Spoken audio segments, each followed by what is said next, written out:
All right, so we're just into 10 o'clock, and I think that we will get started. Yeah, Haryana, is it okay if we get started? Yeah, Prof. Okay, so good morning, everyone. Salam sejahtera. Thank you so much for joining us in this panel session, which is No Child Left Behind, Inclusive and Quality Education for All in Malaysia. And this morning, I have to thank our four panelists and also our moderator for joining us.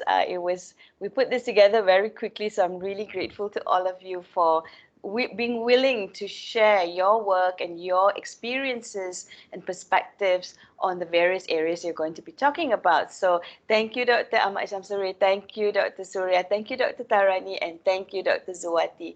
And thank you, of course, to my colleague from the faculty, Dr. Chu. Thank you so much for agreeing to moderate this session. I believe that we have many guests who maybe have not joined us, but will do in the next few minutes, from not just from University of Malaya, but from other universities, from Ministry of Education, Ministry of Higher Education, and other agencies. Many friends from other NGOs, I believe even from UNICEF, might be already here joining us. So hopefully we'll have a really good session discussing some of the things we bring up today. I think it's a very important topic. And this event is being organized by the University of Malaya's Research Cluster Office, in particular the Social Advancement and Happiness Research Cluster. Yana, if you don't mind, could you share the link to our cluster? So for especially for people from not from UM, could actually go to our website and learn more about our cluster, because I don't really want to talk too much about it because I'm too excited to hand over to Dr. Chu. But before that, I just want to ask Yana if you have any housekeeping announcements that you want to make for the audience and also the panelists. Thank you, Prof. But I already pasted the Yes, I saw. housekeeping reminder. In the chat. Okay. Yeah, in the chat right. box. Okay, So, but in case anybody's missed it, we just ask everyone to turn off their videos and their mics so that we don't have too much echo, including the panelists, unless you're speaking. And then later during the Q&A session, we can put hands up and we can unmute mic if we have time for people to ask questions. So without further ado, I'd really like to pass the virtual floor to Dr. Chu Xingyi, who's from the Faculty of Languages and Linguistics. Xingyi, the virtual floor is yours. Thank you so much, Prof. Stephanie. So, very good morning to everyone present here today. I'm Dr. Chiu from the Faculty of Languages and Linguistics, University Malaya. So I'll be the moderator of today's session. No Child Left Behind, Inclusive and Quality Education for All in Malaysia. Okay, as expressed by the Nobel Peace Prize Award winner Desmond Tutu, inclusive, good quality education is a foundation for dynamic and equitable societies. So, quality education is not only important in reducing inequalities, but in reducing poverty. This means that quality education is really important, and hence we have this panel discussion today. Yeah, and also quality education does not only help to make one's lives better, but it also helps to develop a nation and build a better world by fulfilling United Nations Sustainable Development Goals such as SDG 4, quality education, SDG 1, no poverty, and SDG 10, reduced inequalities. So in today's session, we intend to delve deeper into the educational issues faced by students with disabilities, Orang Asli students, non-citizen children, and students from the B40 category. With us, and also introduced by Prof. Stephanie just now, we have four panelists who have been working on the educational needs of these groups of students. Again, I will introduce them. Dr. Ahmad Shamsuri, Dr. Surya, Dr. Tharani, and Dr. Zuwati. Okay. Now, please allow me to introduce our first speaker, Dr. Ahmad Shamsuri. Dr. Ahmad Shamsuri, he's a senior lecturer from the Department of Educational Psychology and Counseling, Faculty of Education, University Malaya. He's also a counselor educator, a registered counsellor with the Malaysian Board of Counsellors, and a certified trainer for Disability Equality Training by Social Welfare Department, JKM, and Japan International Cooperation Agency. His specialization is mainly in rehabilitation counseling for persons with disabilities, and some of his research interests include mental health and well-being of persons with disabilities, career counseling, and inclusive education for persons with disabilities. So without further ado, I'd like to welcome Dr. Sham to share his presentation, Inclusive Education for Students with Disabilities in Malaysia. Dr. Sham? Thank you, Dr. Chew. Assalamualaikum and very good morning, everyone. So let me share my slide. First of all, please bear with my screen reader sound. If you hear the echo like this, this is the sound of my screen reader that allow me to operate my laptop on my own.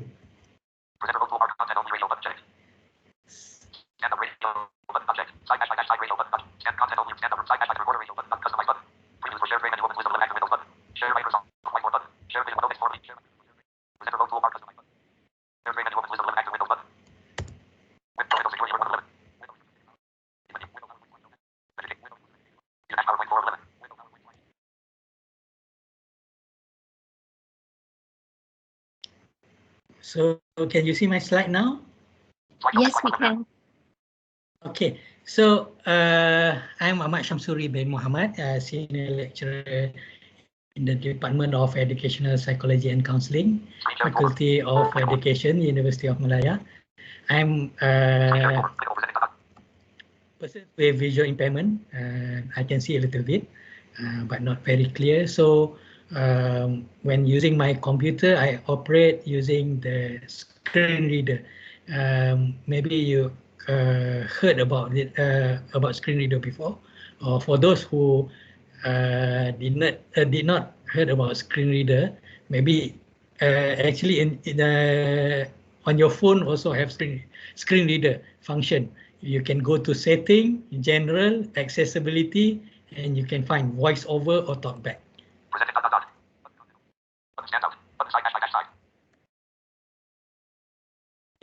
So today I'm going to discuss inclusive education for students with disabilities in Malaysia. It includes education from preschool until tertiary education. So I would like to thank Social Advancement and Happiness Research Cluster for allowing me to share the topic that very close to my heart, because I'm the product of inclusive and special education itself in Malaysia. So I'm happy to share about the inclusive education in Malaysia. Before I proceed, I would like for us to reflect to this following question. Okay. There are many persons with impairment, but no disabled person. What does it mean? Okay, maybe you cannot answer it because you're not sure what is the difference between disabled and impairment. So let me share this one. So what is the difference between impairment and disability? Okay, in short, impairment is on the person. Okay, for example, I'm visually impaired, so impairment is on my eyes.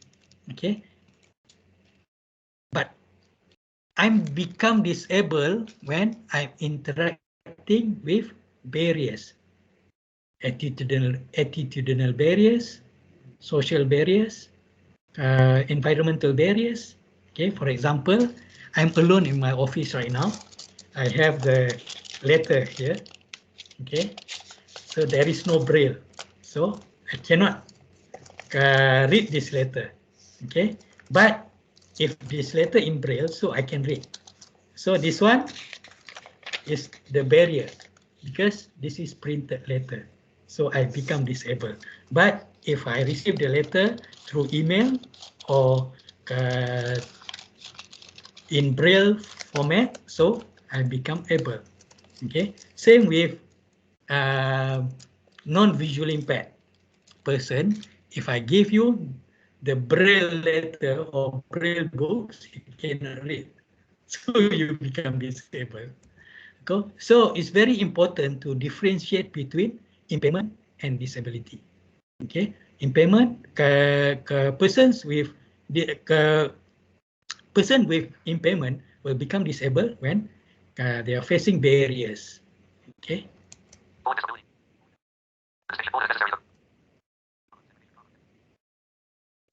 When talking about inclusive education for students with disabilities in Malaysia, we can divide into 4, which is exclusion, segregation, integration, and inclusion. Okay, we have these 4 model in our education system for persons with disabilities in here in our country. Okay. So what exclusion mean? Okay, exclusion when the student are denied access to the school, okay, to the education system. For example, previously there are terms which is they call educable and non-educable. So non-educable students are not allowed to come to mainstream school or special education school. The officer or the teacher will ask the student to go to community-based rehabilitation center or pusat pemulihan dalam community, which managed by social welfare department. Okay, so the students are excluded from education system.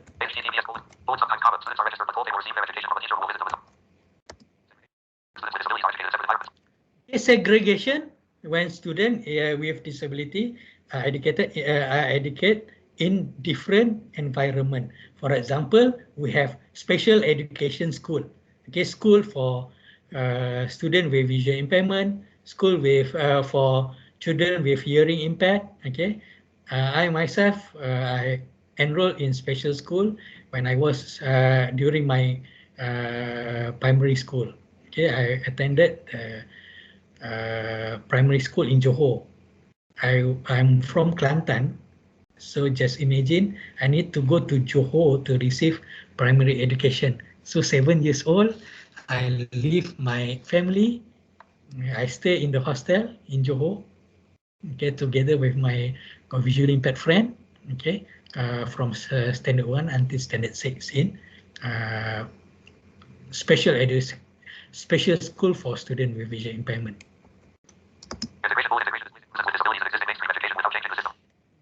Integration. Okay, integration is when we place the student with disability in mainstream school without changing the ecosystem, without give the proper support to the student with disability. So the student need to survive when by themselves. Okay, if they succeed, usually the reporter will come and make a big story about that. Okay, with various headline. Okay, sometimes they aim to inspire people, but in order to succeed in integration, okay, you need to really survive, really work hard, because there are no proper support system for students with disability.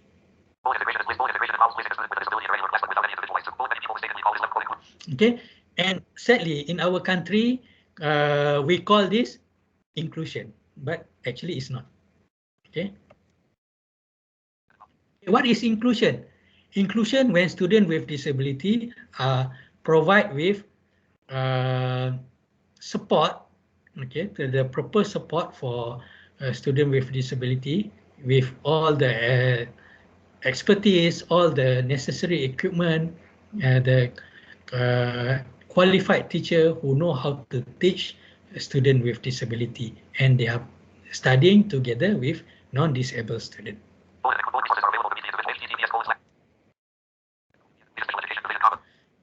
In Malaysia, the Special Education Department, Special Education Division is taking care of education system for students with disability.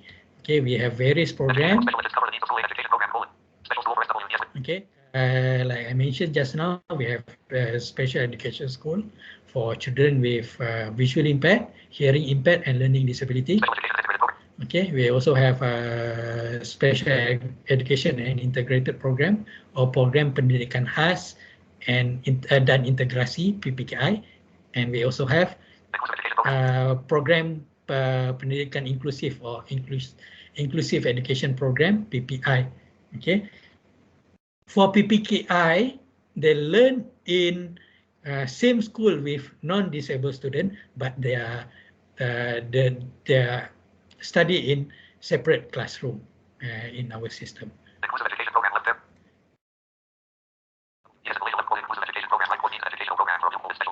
Okay, based on the peraturan pendidikan pendidikan khas 2013, you can see that there are slightly different from the definition that I shared with you earlier. The definition that I shared with you earlier is from Inclusion International. Saya menghadapi masalah dengan sambungan. Sila coba sebentar lagi. Okay.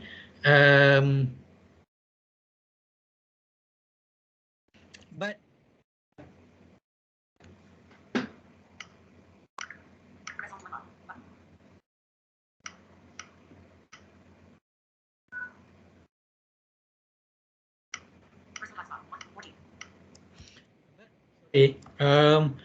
in our peraturan pendidikan, there is no mention about the providing the necessary support, the expertise in inclusive education.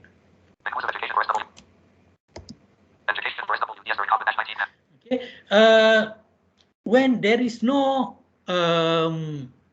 proper support for students with disability in inclusive education, and when they were hit by pandemic last year, so most of students with disability, especially who study in integrated program and inclusive program, having difficulties in accessing the education, especially during PDPR. So, for example, students with visual impairment having issue in following the lesson because it's conducted online, and it's very difficult for students with visual impairment to learn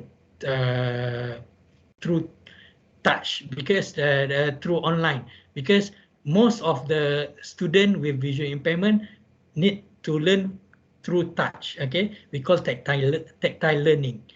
Okay, for students with learning disability, especially for students with autism spectrum disorder, that are having difficulties in adapting to the new routine. So it's they face many issues in managing their behavior, managing their emotion. Okay, but at the same time, the COVID-19 pandemic also taught us many new lessons in terms of, especially for parents of the children with disability, because some of students with disability studied in special education school, okay, and most of the time they are away from their parent. So when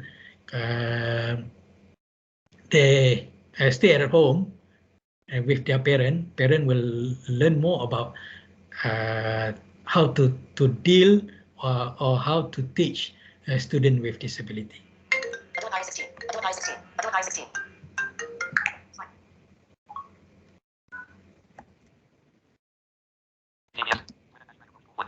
Okay, how to solve this issue?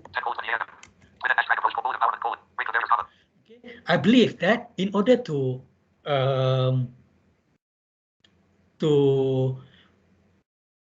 make our education for students with disability more inclusive, okay, twin track approach is very important. Okay, we need to empower and enable. Okay, because barrier to inclusion is there are barrier to inclusion that cause the person with impairment disabled. Okay, that disabled persons with impairment. So we need to empower the persons who involved in our education for student with disability, teachers, parents, okay, officers, okay, for them to break the barriers. Okay, to break the barriers and they can become agent of change. Okay. At the same time, we need to enable. Okay, we remove the barrier. Okay, we need to create social change. Okay, if there any barrier in our education system, we need to remove. Okay, there are certain policy that not accommodating student with disability, we need to remove the barriers. Okay, so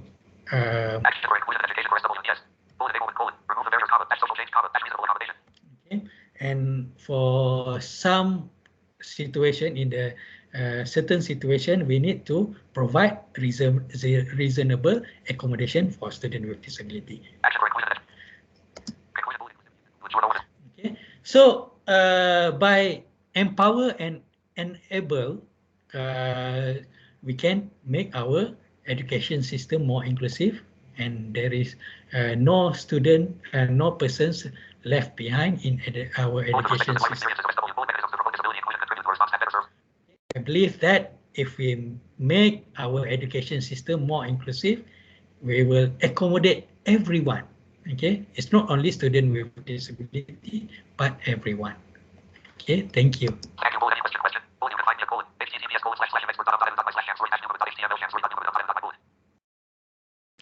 Thank you so much, Dr. Sham, for the very informative and interesting talk. I thought it was really enlightening to know about teletherapy, okay, how we could use them to help persons with disabilities. And I'm also very interested with the twin track approach. Yeah, so it's very important to remove the barriers and to so that we have students with students with disabilities will not be left behind. Okay. We do have some very interesting questions in the chat box. Keep them coming. All right, and we will address them later in the Q&A session. Now, I would like to introduce our next speaker, Dr. Surya Selasih Angit, an assistant professor at the Center for Academic Partnership and Engagement, University of Nottingham, Malaysia. She completed her PhD in education at the University of Melbourne, Australia, and her interests include Indigenous research methodologies, education for Indigenous communities, language and symbolic power, multicultural education, and English language teaching. As a member of the indigenous Temia Orang Asli community, who has also won the Orang Asli Students Icon Award, Dr. Surya hopes to inspire Orang Asli students to unleash their potential, and she's also very passionate about making education more inclusive and culturally responsive for indigenous students. Let us now lend our ears to Dr. Surya, who will be presenting the topic Making Education More Inclusive for Orang Asli Students. Shall we talk about what's holding back the progress? Yes, we shall. Dr. Surya?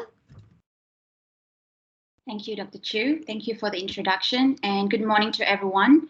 Thank you for joining us today. And if you let me share my screen, can you just bear with me for a second? Yeah, I'm sharing my screen. It should be loading now. I think you should be able to see my screen now. Yes, we can see it. Okay, you can see my presentation now, yeah? Just give me a moment.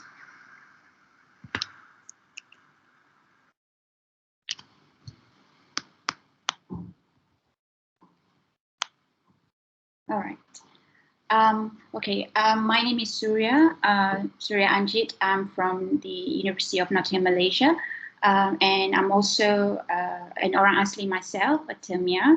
So my sharing today will come from my own experience being an orang asli student, as an indigenous researcher, as a teacher myself. I was also a teacher, and the sharing is also informed by previous research and also the policies that have been designed for the orang asli students. And my sharing today is just a small piece, a tiny piece of the much bigger puzzle that we need to put together. So before I proceed with my sharing, I would like everybody to keep an open mind, because my aim for today is not to table any solutions to the problems, because that will take a lot more effort, a lot more dialogues like this before we can actually come to a solution. And what I'm aiming to do today is just to give an overview, to give an understanding from a different perspective, so to reframe our understanding of indigenous issues or orang asli issues in general. So the title for my presentation is Making Education More Inclusive for Orang Asli Students. Shall we talk about what is holding the progress? This is what we are going to do is just an exploration, and we are not.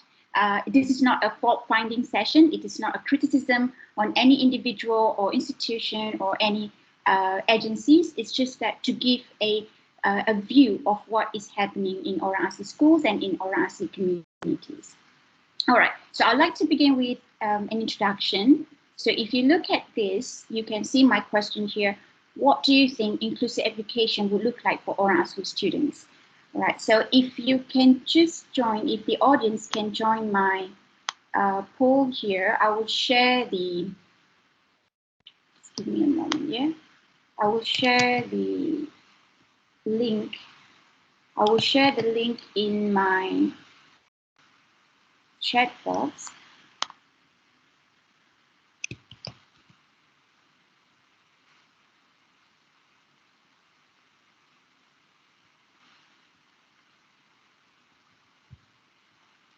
By the way, can you confirm if you can hear me, or have I lost the audience, or has We can hear you clearly. Okay, good. Because I'm trying to copy the link and put it in the chat box. Okay, got it. All right, so there is, I've shared the link in the chat box. So if you click the link, you can actually answer this question that I have here on my slide. It's just that what we're trying to do is to examine our own belief, our own perspective about orang asli education. And then at the end of the sharing, we would like to re-look at our views again to see if any perspective, any views have changed somehow after having a different perspective of the issue. So if you can go to that link, let me just show you, let me just see it, if we have any responses. Okay, we haven't had responses yet, but that's all right. I will give, okay, I can share my screen now, and we can start. Oh, thank you. We've got responses coming. That's wonderful. I'm going to share my screen so that you can see the responses from the audience. This is anonymous. We don't know who's sending what, because we just want to know your views, and so feel free to share what you have in mind so that we can have a look at that together. Okay, now I'm going to share my screen this way because, all right, so I think now you can see, right? You can see responses coming. I'm going to put it in full view so that we can see where we are at this point, and later on we will have a look at where we are after this sharing. Okay, we say pendidikan sama rata. Okay, poor, away from parents and society, colonial. I like that, colonial. That means we are aware of that. Inspiring, motivating the students to pursue success in education. Okay, thank you, sir or ma'am. I'm not sure. Okay. No bullying, definitely. Exposure to diverse industries and careers. Okay, thank you. All right. Equal access, accessibility to education. Facilities that help create a conducive environment, conducive and safe environment, I would like to add. Might look just the same with other classes, not enough training to help them, okay. Okay, thank you. This is a system that is tailored to respond to our identities and cultures. Better partnership. That's great. All right, thank you. I think we've got, if you can see here, we've got views, we've got sharing from the audience. Thank you so much. I really appreciate that. Okay, now let's get back to the presentation, and maybe if we have time, then we can have a look at the responses again, yeah, to see if anything has changed or, okay, so let's go back to the presentation just now.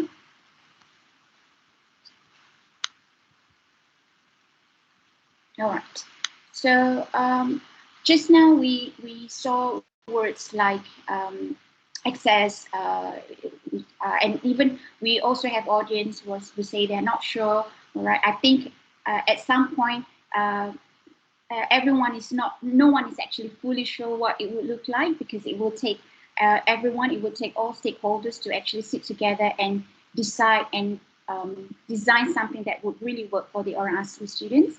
Okay, so now I would like to move on to the context. All right, okay, I would like to move on to the context. Now, I think all of us now here, we are familiar with the term Orang Asli. I don't have to explain what Orang Asli means, except for maybe if you don't speak Bahasa, probably you might want to know that Orang Asli literally translates to original people.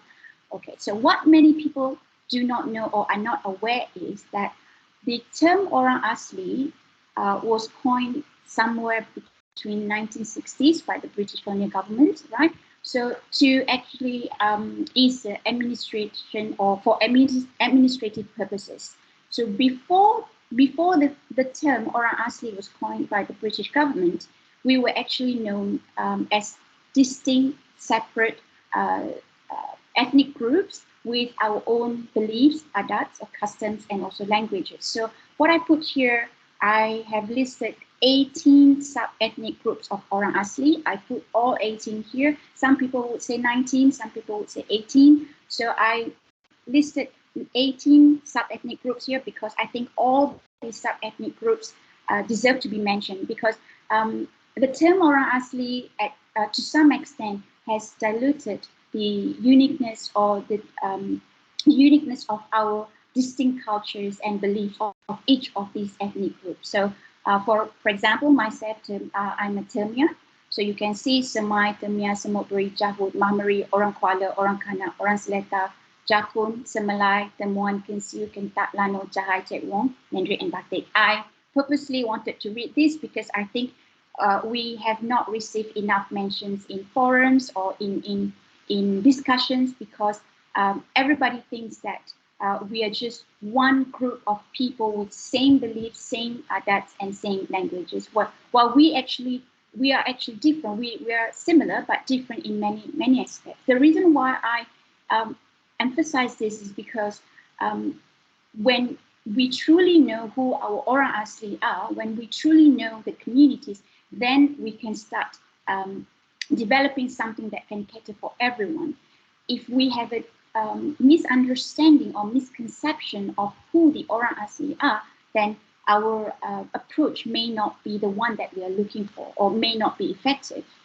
So I would like to proceed to the struggle. I chose the word struggle because in indigenous research, in indigenous scholarship, the word struggle carries a very strong meaning, because a lot of us would say problems, but it's not only problems that we are facing, it's a struggle. When you say struggle, it gives a connotation that we are doing what we can to actually survive the environment, survive whatever hardship that we are dealing with, rather than just sitting there and not doing anything about the problem, but we are struggling. We play our part, but it is hard work for us. It is a struggle. So here, as you can see, these are some of the major struggles that we are facing. So as you can see, poverty. I think in our poll just now, we had we had someone in the audience mention poverty. Yes, we are the poorest among the poor. So another thing that we should be aware is that the Orang Asli people, you have the groups who live in the interior, in the jungles or in the forest, in the rural areas or remote areas. Then you also have Orang Asli groups who live near the townships, all right? Not necessarily in the towns, but near the township. And you also have Orang Asli, urban Orang Asli. So when we think of Orang Asli, often when the non-Orang Asli people, when you think of Orang Asli, you will think of those who live in the jungle alone, but we have different groups of Orang Asli living in different parts, different sections of the country. So our needs may slightly differ depending on our geographical factors as well. So disposition of lands or land grabbing, we don't have our land rights. And of course, the focus for today is educational issues. So high dropout rates and low educational attainment. So all these struggles have been widely mentioned in the literature, local and international publications. These have been widely mentioned. So all these, we have to put all these struggles within the historical and social economic perspective.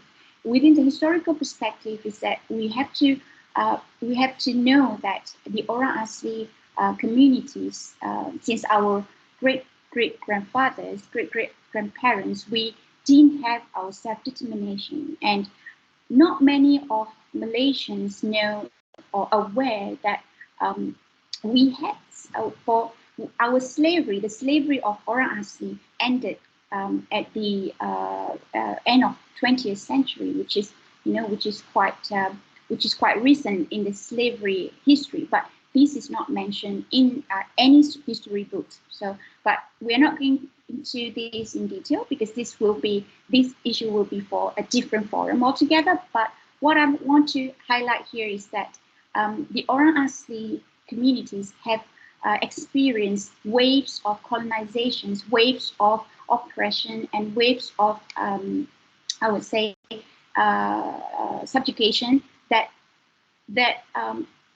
have impacted our lives up till today. So whatever that we are struggling with today, those are also a result of our past.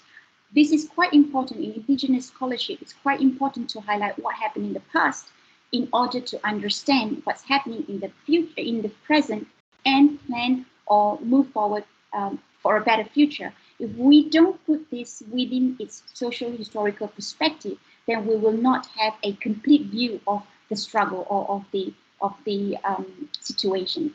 So moving on to schools for Orang Asli students, all right, we have primary and secondary level. Just now, the first sharing, Dr. Shamsuri mentioned that he had to leave family and stay in school hostel to gain access to education. It's similar to the Orang Asli children as well. I experienced the same thing too. So usually for the Orang Asli children, they have, in the primary level, they have two options. One, they can go to all Orang Asli primary school, or they can go to the mainstream primary schools. Those who live in the interior, they usually go to the all Orang Asli primary school. And even though these are considered as local schools, but usually the distance is still quite far from their settlements or their homes, so they still have to live in school hostels. So most of the time, all right, most of these students will have to leave their home as early as the age of 7 to gain access to education, to quality education. So in the secondary level, they will integrate with the non-Orang Asli students. They will go to national secondary schools. But there is also another model of school we call comprehensive special model schools, or K9 schools we call it.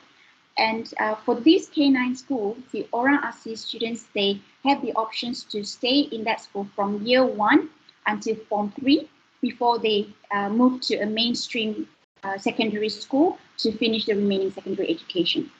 So even though if they start in an all Orang Asli schools, at some point they will have to integrate, they will have to be integrated or included in the mainstream system. So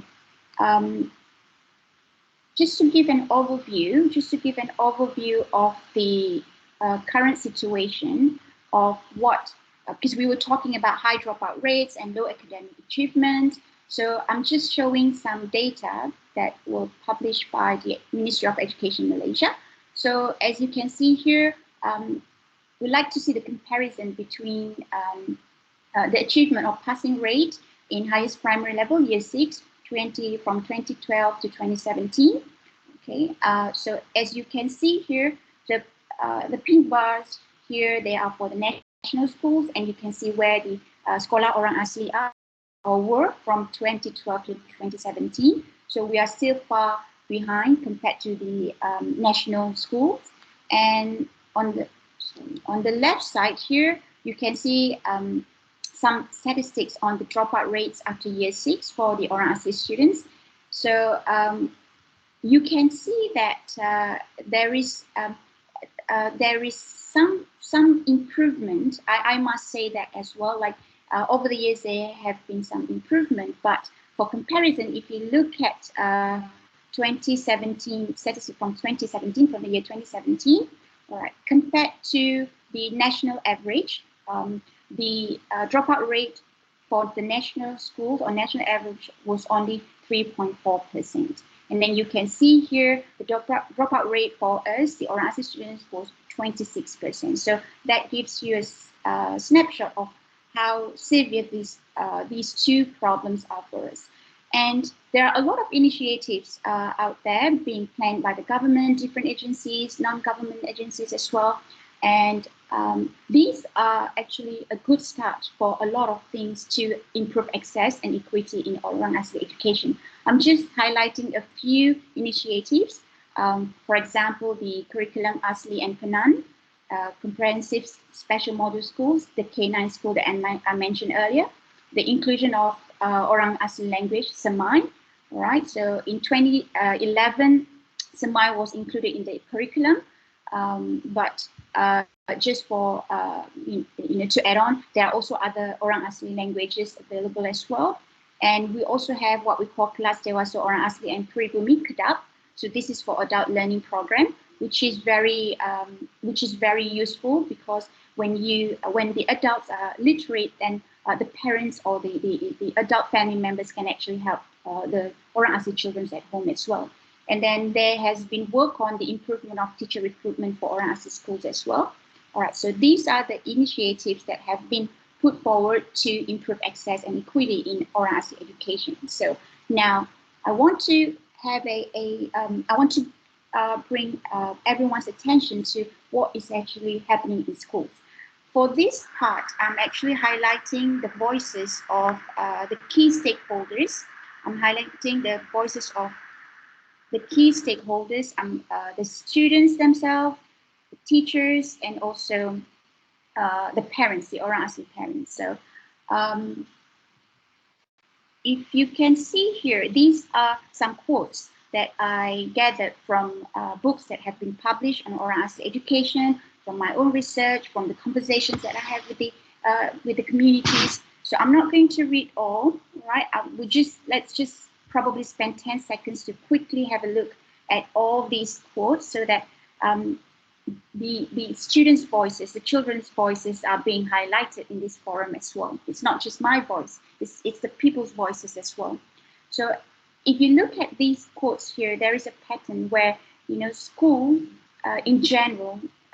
in general are not safe enough for the oral ASI children. They are not safe enough emotionally, physically, and for also for oral ASI's intellectual growth. So as you can see here, at early age, most of these happen during the primary years or maybe the secondary years as well, primary and secondary years. You can see that oral ASI children would have to, for example, run to the toilet and hide in the toilet for almost half an hour, for example. And then they are also subjected to verbal abuse, and there is also issues where racial prejudices from other ethnic groups, and also sometimes from teachers, whom I feel that I would like to make it clear here that I have spoken to many teachers who are very, very good, very supportive of whatever initiatives or whatever interventions that we have for the oral ASI students. But there are also other issues that some teachers are not aware of, so that's why we need to have a constructive conversation like this one more often.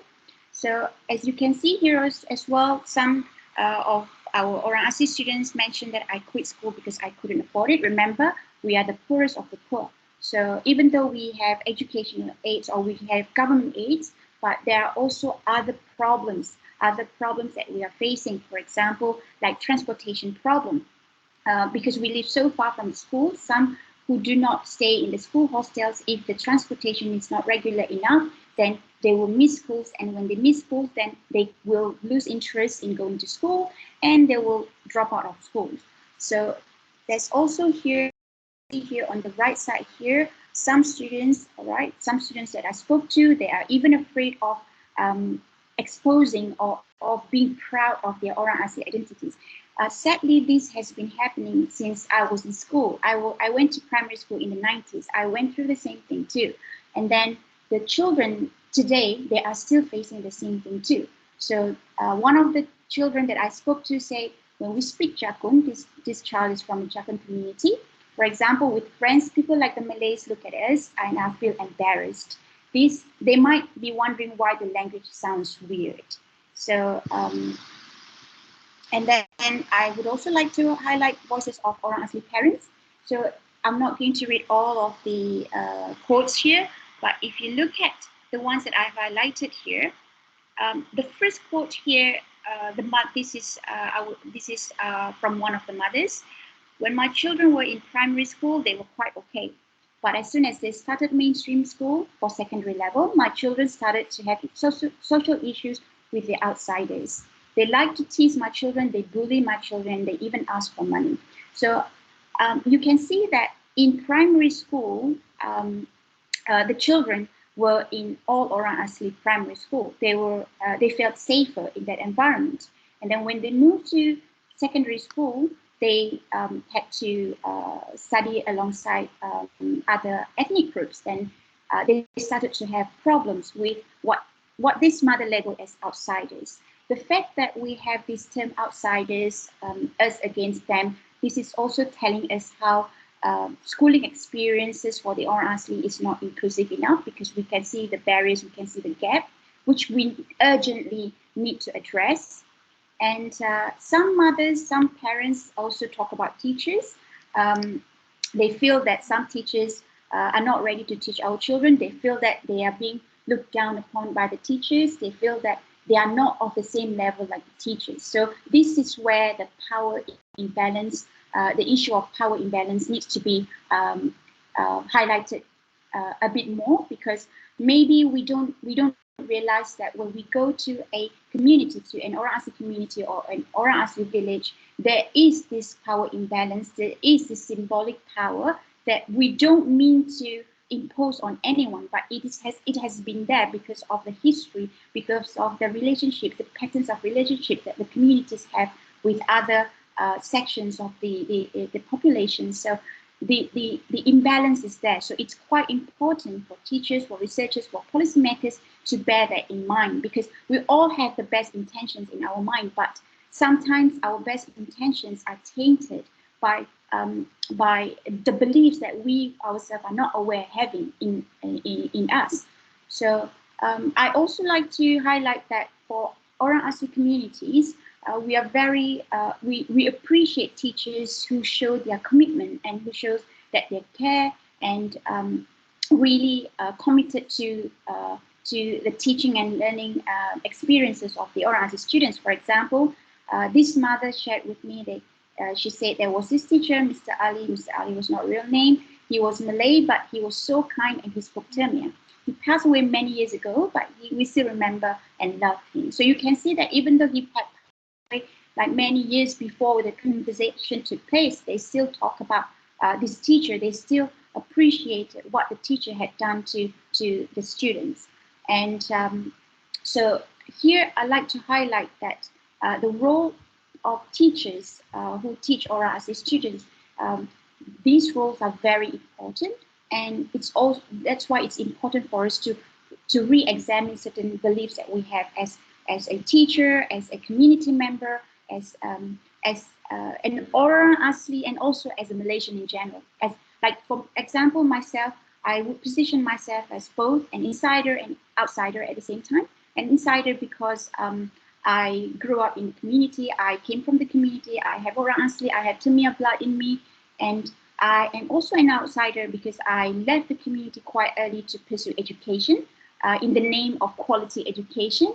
So I left my my settlement, I left my communities for that, and that has also put me in an outsider position as well. It's not the best position that you would like to be because then sometimes it gets confusing. Are you an insider or are you an outsider? Okay, so so you can see here that, for example, here you can the stigmatization of Orang Asli cultures, Orang Asli languages, and also the racial prejudices, internalized bias. You can see that the mother say they think we are Orang Asli, we can easily be cheated. We try not to speak Termian or some Termian, but they know we are Orang Asli. Only by looking at us, they would know straight away. So there's nothing we could do. So I would like the audience to have some reflection on these voices, on these quotes that I shared. And I would also like to share voices of the teachers because I know a lot of teachers who teach at Orang Asli schools, they are very committed as well. All right, so some teachers feel that, some teachers may have this misconception that in order for Orang Asli students to excel, to flourish in education, we need to change, we need to purify, we need to make drastic changes to the cultures, to the environments that the students are living. So, and also some mistakenly believe that parents do not do enough in motivating their children to learn better. Students are very free at home. So the thing is, parents do want their students to be educated, to be successful, but they also claim that they have limited resources and they feel inferior to the teachers and they don't know how to approach the teachers to get help so that they can work together with the teachers to support their students, their children's learning. So some teachers also feel that integration is needed. So for example, these teachers say as a result of integration with outside communities, there were a lot of students who achieved better. So there is a danger of using the word integration here because sometimes what we think of integration is actually assimilation. So this is also one of the perspectives that we need, all of us need to re-examine because what do we actually mean by integration? And there are also teachers who have been very supportive. You can see here, don't let the Malay students mock the Orang Asli students. If this happens in my class, I will scold them to show that they are that this is wrong. That way I can see my Orang Asli students become more confident. I have a lot of friends, teachers who are very supportive of Orang Asli students learning, but they also need support in understanding the actual struggle of their students. All right, so overall, what we have looked at just now, the schooling experiences of Orang Asli students, you can see that they are issues of bullying, degrading labeling, academic underachievement, discrimination, stigmatization of Orang Asli identities, and racial prejudices as well. We have looked we have seen this in all the quotes that I highlighted earlier. So then came the pandemic. When the pandemic came, the situation got even worse. So for generations, for years, we have been struggling to get access to education, to get quality education. And then when the pandemic came, whatever limited resources that we had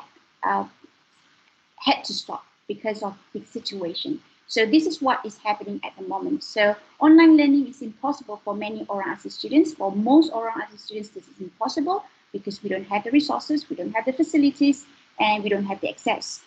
There is this issue of digital divide, geographical barriers as well, and of course poverty. And some Orang Asli communities who live near townships, right? If they live near the towns, they may be able to stay in touch with their teachers using WhatsApp or Telegram. So they can still get work, or they can still get feedback from their teachers on these platforms. But to those who live in the interior or in the remote areas, they are supported by schools, by teachers who develop modules for students to learn at home. So teachers have taken this initiative to develop specific modules for students according to their levels, and students will learn using these modules at home. But there is also an issue of how much support they can get from the parents at home. So one of the students that I spoke to said, I miss school, I like being at home, but I also want to learn at school. At home, sometimes we cannot learn at all. But I think this is true for all children now, not only the Orang Asli children. Online learning during this pandemic is a big challenge for all children, all students. And one of the parents said, we try to help with what we can, but it's not easy. We can only encourage. We're not sure how to help with the work. And then teachers say, things are changing. Most students regularly submit their work, but it is of course not the same. We are worried for the students. So that's what one of the teachers shared with us earlier. So what is going to happen when schools reopen? I'm not going to answer this question now because we don't have time. We have very limited time for this sharing, but this is a question that I would like everybody to reflect upon, so that we put in mind that in the background of this issue, you have these social historical issues already. You have poverty, you have lack of rights, you have the history. So, and then we have the pandemic now. So what is going to happen when schools reopen? So finally, we come to the healing.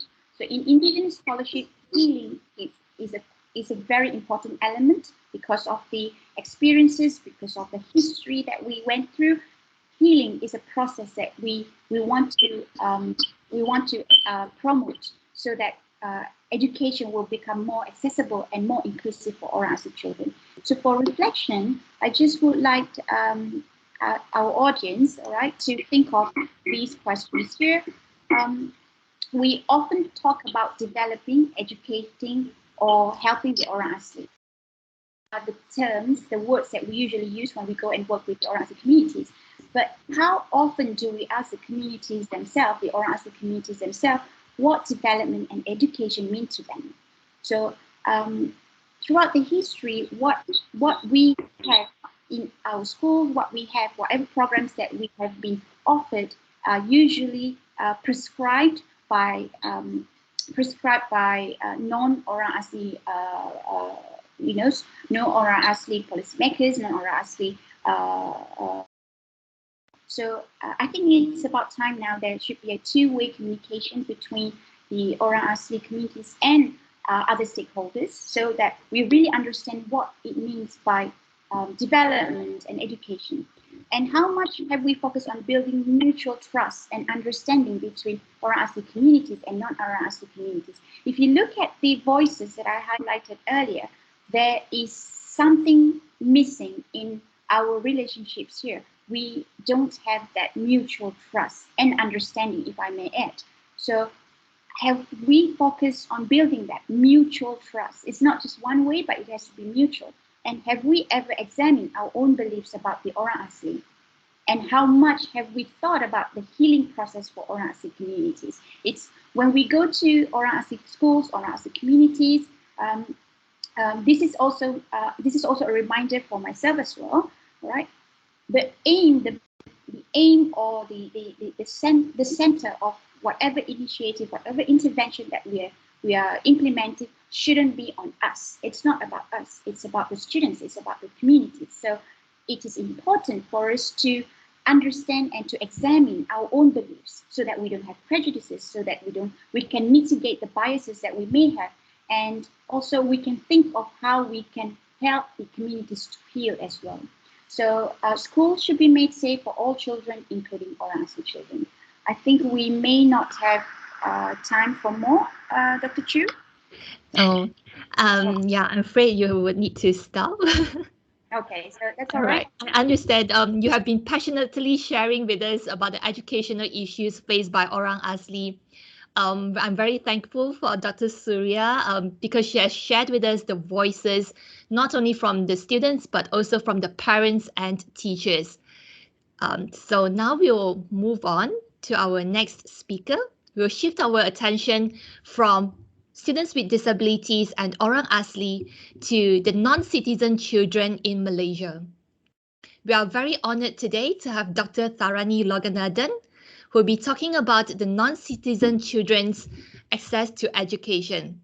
Dr. Tharani is a public health medicine specialist and medical lecturer at the Health Policy and Management Unit, Department of Social and Preventive Medicine, University Malaya. She obtained her medical degree from University Science Malaysia and a Master's of Public Health and Doctor of Public Health from Her research interests include migrant health, vaccines economics, and health policy research towards achieving universal health coverage. Dr. Tharani has written and spoken extensively on migrants' access to healthcare, including the healthcare financing and social protective policies for migrant workers in Malaysia. Today, she'll be sharing with us education for non-citizen children in Malaysia during the COVID-19 pandemic, and it's based on her qualitative study. So, Dr. Tharani, the virtual floor is yours. Yes. Hi, everyone. I will try to keep to time. So I will share with y'all a glimpse of my research that I've been working on our team has been working on for about 2 years now. And this is actually a passion. So we have been studying what it means to be undocumented, stateless, and non-citizen in Malaysia. What educational access do these children have, and how the COVID-19 pandemic has affected this very marginalized population. So, I mean, during the pandemic, like basically schools everywhere closed, and in different countries, it happened at different times, but in Malaysia, it's repeated closure. And the most vulnerable are actually the marginalized communities, as we've heard, and the non-citizen children especially are affected because they have no education no access to public education. So they are literally on their own. So let me share with y'all what we understand about non-citizens and non-citizens children. So in Malaysia, I mean, official statistics is we have something like 3.2 million non-citizens in our country, which is fairly large. That's like 10% of our population. But the number of children are a bit more, less definite, because a lot of them are not captured by statistics. So the children at risk are basically the refugee and asylum seeker children in Peninsular Malaysia, and the children in Sabah. Sabah is quite complex because it has large porous borders with Philippines and Indonesia. So we have Filipino and Indonesian migrants. We also have stateless populations of Bajau people and a large community of undocumented indigenous people. And in Malaysia itself, we have stateless children. I mean, this is overall statelessness for various reasons, or undocumented. So some of them, we cannot call them non-citizens because they have Malaysian parents, or maybe they are foundlings, or they just have parents have not registered them, or they are illegitimate. So the numbers of these children are not really sure because, very hard to find, very hard to document. I mean, we've got figures of 290,000 reported in 2016 in parliamentary speech by a home minister, the home minister at that time. But 2 years later, he claimed, the same minister claimed the number is more like 2,500. Okay, the numbers of refugees and asylum seekers are a bit more clear because UNHCR registers the refugees and asylum seekers in Malaysia. So the children are about 46,000. And in Sabah, the DOS estimates about 25% of the population is non-citizen, and that is about 250,000 are actually under 19 years old. So what happens to these children? These non-citizen children are unable to enter the public school, so they are reliant on an informal education system in the form of learning centers. So these centers might be run by civil society organizations, by community members, by faith-based organizations, funded by private donors or local community. They are not funded or regulated by the state. They do not follow a specific education system. So they are inconsistent in terms of standards, in terms of syllabus use, in terms of teachers and facilities. Okay, I won't go through this in detail, but prior to the 1990s, right, non-citizen children could enter public schools on a case-to-case basis. It was basically on the discretion of the headmaster. So some refugees actually entered schools, public schools. But since the 1990s, the various policy changes in the education policy made it difficult for undocumented and non-citizen children to enter school. So you would have fees for foreigner fees, and also documentary you need to produce documents. And even though the Education Act in was amended in 2002 to make education compulsory, primary education compulsory for all Malaysian children, it was silent on non-citizens. But that being said, the Malaysian government tacitly approved, they actually encouraged, the formation of learning centers and so on. So non-citizens, undocumented children have access to education. And also another major policy change is the zero reject policy that was implemented since 2018. Unfortunately, that policy, which is for stateless children to enter public schools, is also limited. So these are actually for children with irregular documentation, but they have Malaysian parentage. Either they are a product of one illegitimate marriage, or they are just undocumented for some reason. They need to prove that they can get documented within that 2 years. They are in the process of applying for citizenship, and then they should be able to enter public schools. So it's a limited access thing. Back to the pandemic, we know what happened in Malaysia. We since 18th March and the MCO started, we've been in and out of MCO, in and out of school closure, longer than the period of my qualitative research. So school closures have been repeated, okay, and formal education had to move to online education because that was seen as the best alternative. But what happens to communities and groups that are actually not mainstream? What are the challenges and experiences? So that was the objective of what I'm presenting right now, this study, which is to understand the experiences and challenges faced by non-citizens in Malaysia during the pandemic. And this was part of a qualitative study with key stakeholder interviews. We interviewed stakeholders who were organized, community organizers, teachers, former students, policymakers, and researchers with different focuses for Peninsular Malaysia, Sabah, and overall Malaysia. And the main findings was in teams with these 4 teams, how COVID-19 actually impacted the community. Okay, the challenges they faced with online e-learning. So this was both the teachers and the students, and what measures were taken to ensure continuity learning, and how school closures actually impacted learning centers and other non-educational measures that were taken.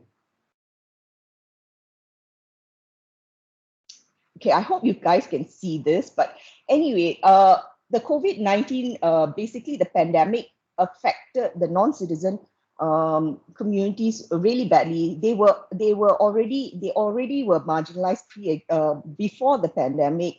They were insecure in terms of employment, in food and housing, but this was exacerbated by lockdowns and xenophobia. Okay, so a lot of them were evicted and faced job loss. So in terms of schooling, schooling was not a priority because it was more of a priority. Finances were priority, food was a priority. Schooling was not the major priority.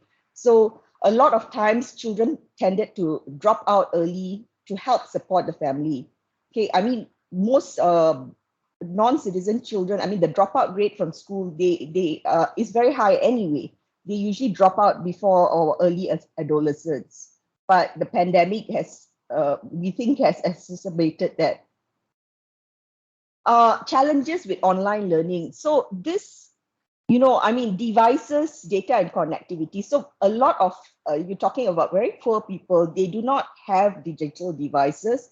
If they have digital devices, maybe the father has it or the mother has it, but the children do not have it. So you would have to share it, share one device among the family, okay? And the adult would take the priority.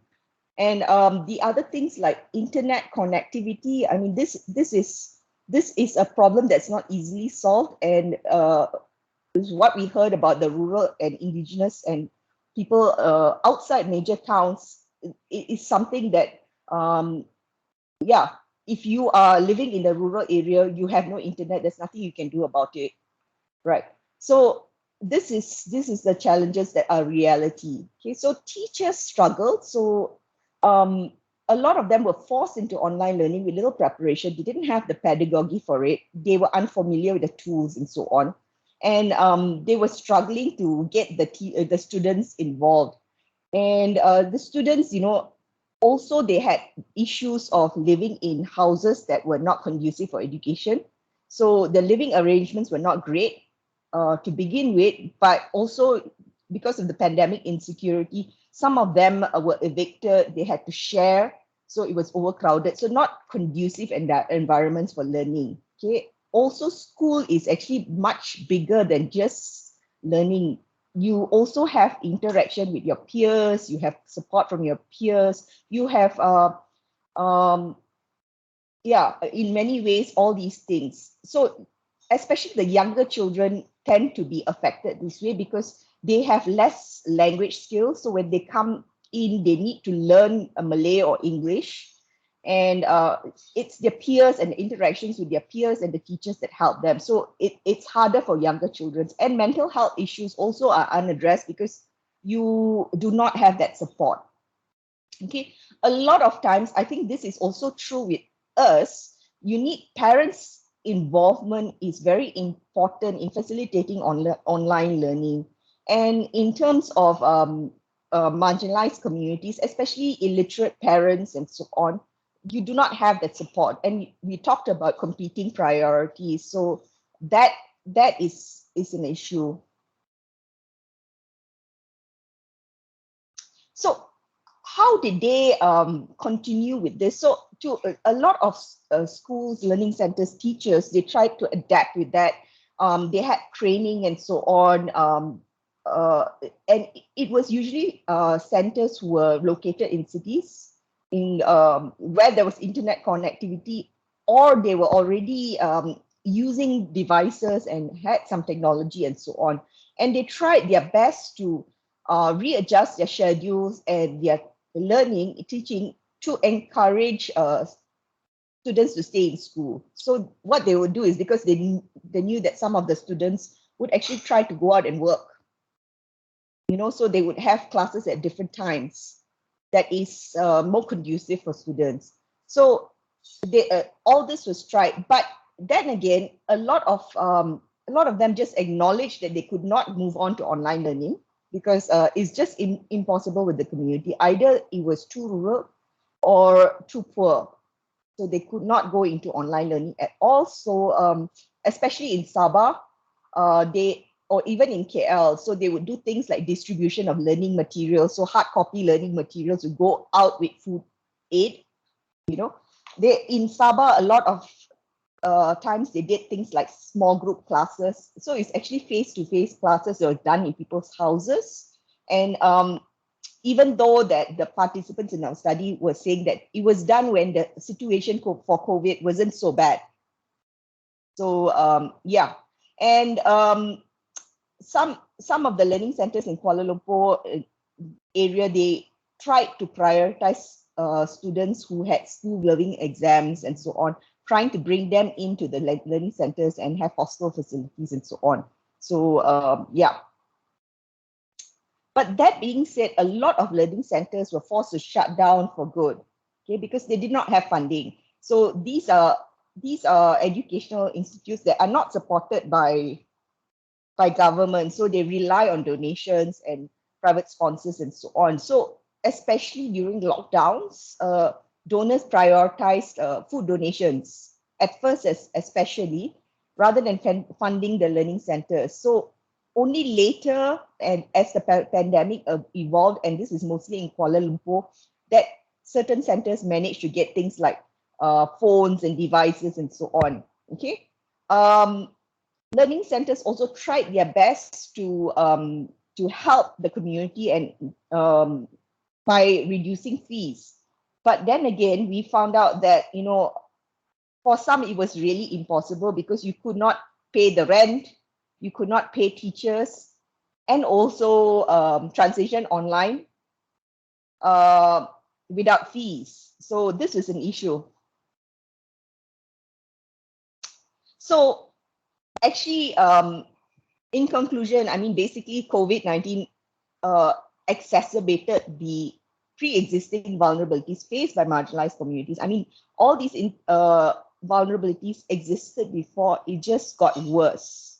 Okay, so schooling and education is something very important because it helps lift communities out of poverty and to be more functional. So without education, yeah, you'll just be backward for a long time. So even though the learning centers and so on did a lot to survive, but because they did not have support from the government, the measures were not uniform. So some struggled. Okay, so this pandemic has the opportunity for government to have policies that are actually inclusive. Like for instance, your digital education programs should cover everybody else. Okay, so yes, thank you so much. Yeah. Thank you so much, Dr. Tharani. We really learned a lot, from your presentations about non-citizen children in Malaysia. That's very enlightening. So now we would like to invite our last, but not the least, Dr. Zuwati, our last panelist, Dr. Zuwati. Hashim, she's actually a senior lecturer from the Department of Language and Literacy Education, Faculty of Education, University Malaya. For your information, Dr. Zuwati was formerly a Deputy Director at the Centre for Civilizational Dialogue, University Malaya, during which she managed programs in collaboration with the agencies and institutions in building understandings through dialogue of certain topics of discussions along with the themes found in the UN or UNESCO International Day. She has also been appointed as Vice President of the Parent Teacher Association at SMK Sultan Abdul Samad Petaling Jaya, which is very near to UM. She's actively involved with school and community projects. So in today's discussion, Dr. Zuwati will be sharing with us the challenges and initiatives for B40 students during the COVID-19 pandemic. So Dr. Zuwati, over to you. Thank you, Dr. Shini. Let me just share my screen.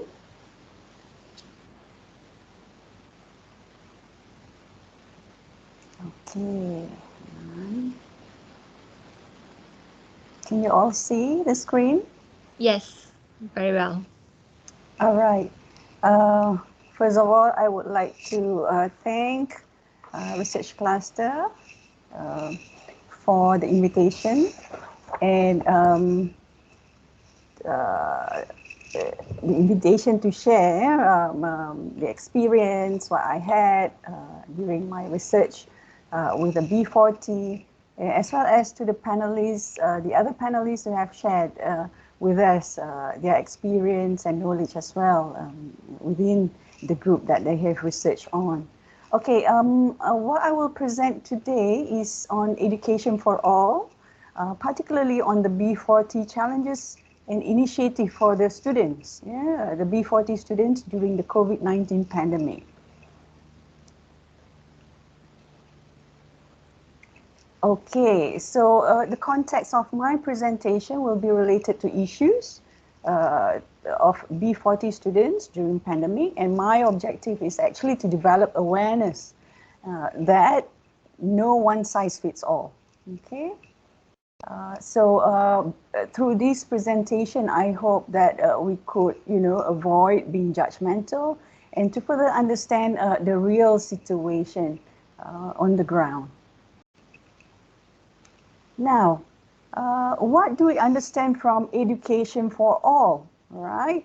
It has started in 1990, the movement for education for all by UNESCO, UNDP, UNFPA, and World Bank. So the aim at the beginning was to provide quality basic education for all children, youth, and adults. And later on, it has developed to, coming out with 6 education goals in 2000, where these are the goals, right? The first one, expanding early childhood care and education. Providing free and compulsory primary education for all, promoting learning and life skills for young people and adults. Goal number 4, increasing adult literacy by 50%. And goal number 5, achieving gender parity and equality. And last but not least, goal number 6, improving the quality of education. If you could see, quality education is part of the Sustainable Development Goals, which is put at number 4. All right, the fourth Sustainable Development Goals. All right. So, what constitutes quality education? It's a question. All right, different people would have different definition of quality education. And this is also related to RNK or the 12th Malaysia Plan, all right, what we are doing with regard to quality education. Okay, now under quality education, right, one of the goals is to ensure inclusive and equitable quality education and to promote lifelong learning opportunities for all. When we say the word for all means everybody is included, all right? What we have noticed in the 12th Malaysian Plan, right? We noticed that the focus would be on realigning labor market. And this is definitely related to quality education, the type of education that we provide and the type of education that the students receive in order for us to develop or promote capacity building. Another one is bridging the learning gap. All right. During this COVID-19 situation, we have experienced of learning loss. Right, learning loss, especially the people from the B40 who could not afford to go online, who doesn't have facilities to join an online classroom. Let's move on. Now, what do we understand from the word B40? We have heard, you know, and read about B40. So here I shared, you know, the classification, income classification in Malaysia, all right? In which under B40, even under B40, we have 4 categories. Okay, so based on the household income, the family is categorized.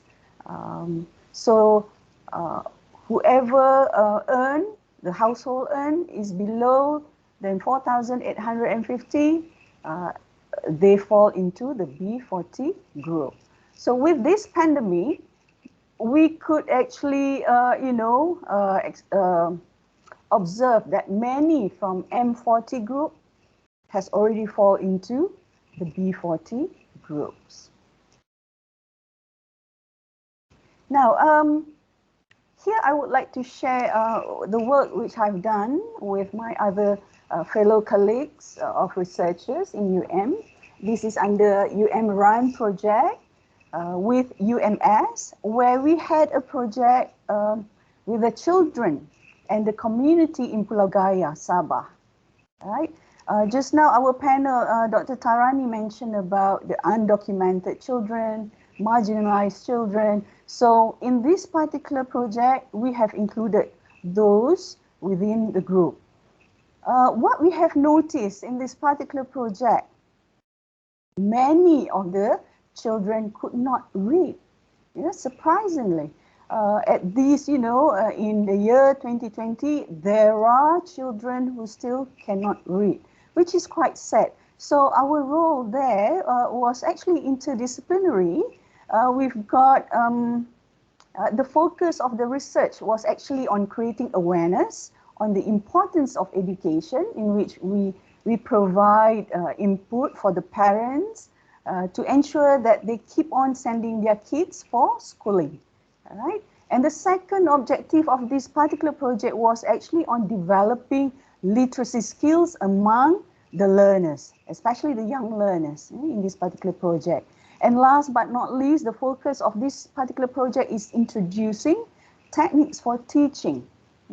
The target group for this particular objective is actually the teachers at this school, where we taught them on how to develop mobile learning, mobile app to help the students with their literacy skills, not just reading and writing literacy, but also with the use of technology. But you can imagine learning in an island, okay, what kind of weaknesses, what kind of, disadvantage that they have when they learn at this particular island. Another project that I had with my other fellow colleagues as well, it is also interdisciplinary. The project, IRRG project, in which we targeted to upskill the fishing community. These are people from the B40 group, where we actually give them opportunities to develop their potentials. All right, we are actually giving them avenues, not to just go fishing, but they can do something else to actually generate income. All right, and we also guide them on strategies for online marketing and to do multitasking. All right, and we also create or develop literacy awareness. On my part, I always focus on literacy awareness because to me and to my team members, literacy is very important. So those two are among of the projects which we have catered, which we have worked with the B40 groups, and a lot of, experience gained from there, which will be shared later on. Right? Now, when we talk about B40 students' challenges, right, the focus of this particular presentation actually. So what are the challenges? From my reading, from my own experience, I've actually clustered them into three categories. One is the biggest part during this pandemic is the digital divide, right? And the second one is the learning space. And third is about living needs. So we have read in the newspaper or in the social media that people are condemning certain groups saying that they are lazy. We have seen, the society condemning the students for not willing to go into the classroom. So what I'm trying to share with you is that we should not be labeling people. We should understand them so that we could embrace diversity, and at the same time we can contribute to help these people, right, or this community. Now, when it comes to digital divide, right? Now, do we know how many devices a family has? Right? Some are very unfortunate, they only have one. Okay, so the issues within digital divide, one, it will be no appropriate equipment or gadgets for learning, all right? And another would be the issue of sharing devices with parents. During this pandemic, parents need to work. So who's going to handle the device? Sharing is a bit difficult in this sense. So there would be reason why students could not attend classes, especially the school-going students, right? And another issue would be no internet access, especially to those in the rural area, right? This is not limiting to B40 students. This is also related to, students from the Orang Asli, the unfortunate students, all right, the stateless students, so the stateless community. So internet access is another big issue under the digital divide. Some had to go to the areas where they can get free access of internet. Right? I remember when I interviewed students from Sarawak, for university intake. Some of them had to go to the airport, to get access to the internet, free access to the internet.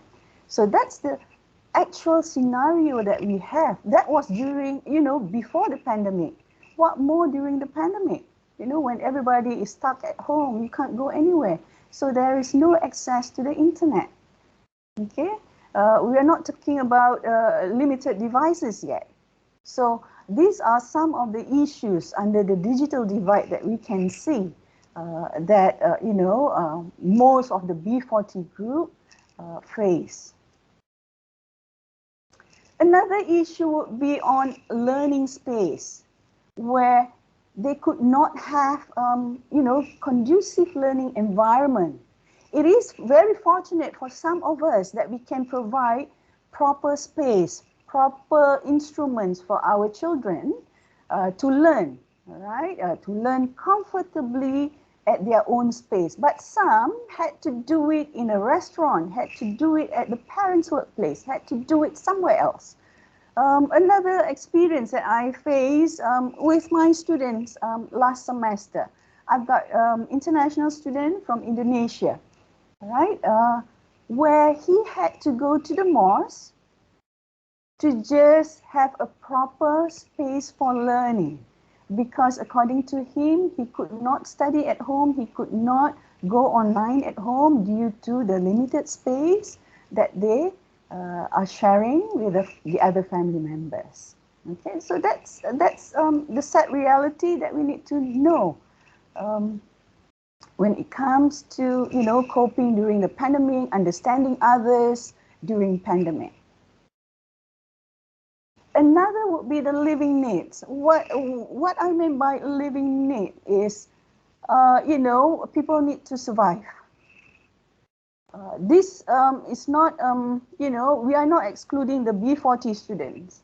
Most of them had to go to work, helping their parents, all right, trying to cope with life during these difficult times.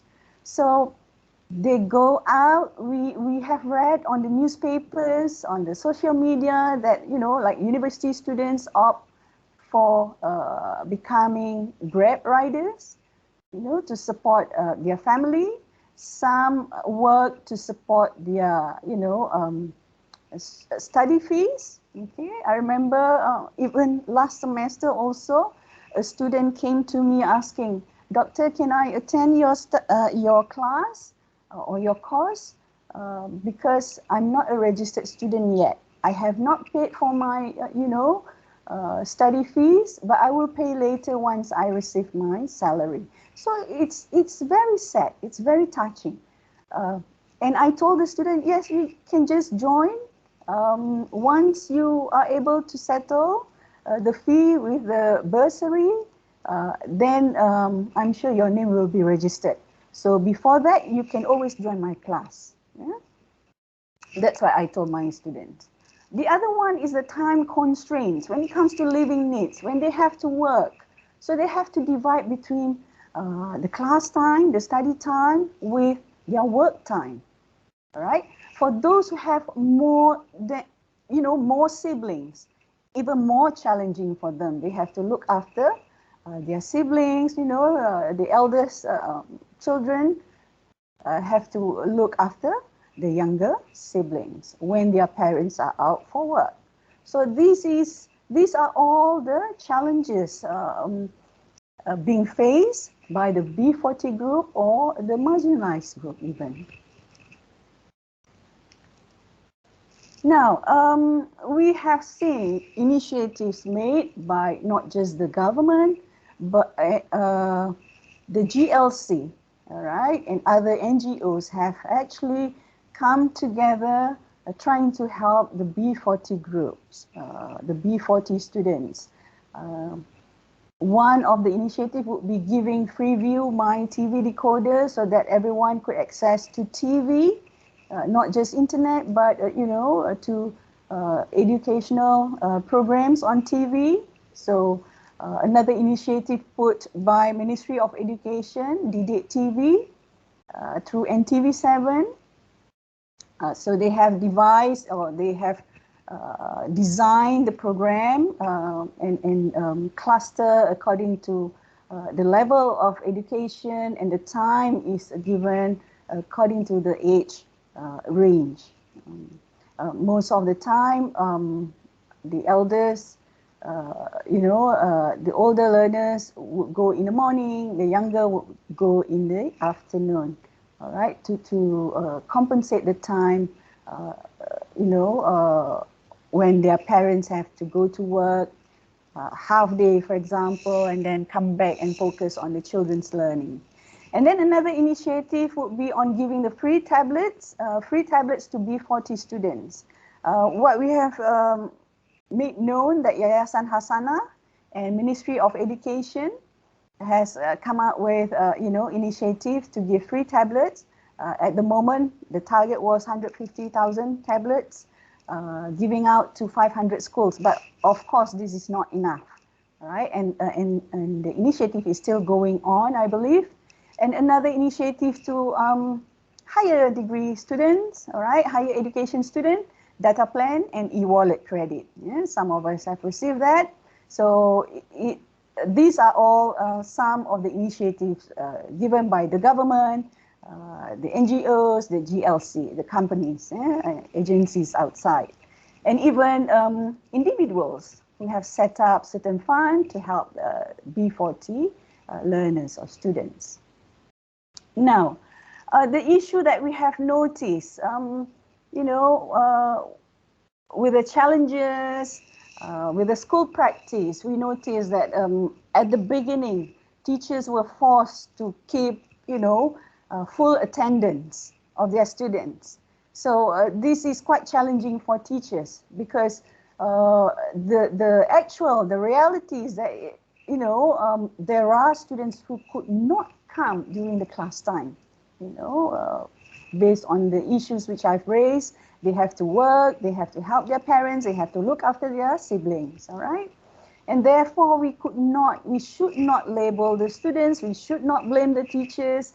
The teachers have done their very best to work out on what is the best approach for their students to learn, right? So here I'm sharing the initiative, the Cerdik initiative of, gathering, collecting funds to actually help the B40 to have one gadget for one family, right? This is another example. And to conclude my presentation, right, I would actually say that everyone should play their role in helping those in need. Yeah? What we can do is do smart partnership. Now it's ongoing, even globally, right? I've noticed that British Council has actually promoted going global partnership, because this issue is not just limited to Malaysia. It's very, it's global issue. And when it comes to smart partnership, PIBG comes together, PIBK, NGO. We've got NGO like from my experience with Sekolah Menengah Sultan Abdul Samad, NGOs from Arus Muda has helped some of our students in Sekolah Menengah Sultan Abdul Samad by giving laptops to the students, but we still need more help in giving students gadgets to access. We still have like 65 families without gadgets. This is, with regard to urban poor. What more with the rural students, okay? And the GLC should come together with the government agencies to help the needy. All right, with that, I thank you.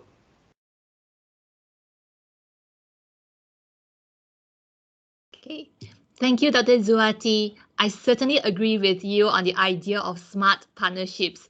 And today we do have very interesting participants coming from different NGOs, even Ministry of Education, and various parties which we could join hands together and help our education to be more inclusive and with better quality.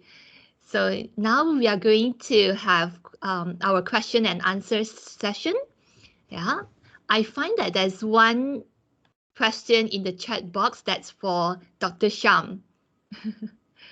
Yeah. So the question is from Mei. Yeah, she's curious whether the screen reader, is it reading off the screen at 10 times speed, Dr. Sham? Is it reading faster than usual? Is it reading at the 10 times speed? Dr. Sham, you are muted. Yes, okay. Thanks for the question. Actually, you can set the speed of the screen reader. Okay, for example, if you just learn to use screen reader, maybe you can set for the slower speed, and then if you already master it, you can set for the faster speed. So for me, because in order to talk and to listen to the screen reader, so I need to set to the fast speed so that I can hear the screen reader talking and share the what I heard from the screen reader with the audience. So I always set to the very fast speed. Yeah, you're certainly a master of it. Change the voice of the screen reader. You want to have a male voice, female voice, even the language you can change. You want UK English, US English. There are so many features. Interesting. Yeah, so if you would like to ask more questions, you could raise hands. Yeah, you could click the emoji raise hands and then raise the raise hand icon, and then Miss Haryana from the cluster office, she will unmute your mic and you can ask your questions to the panelists.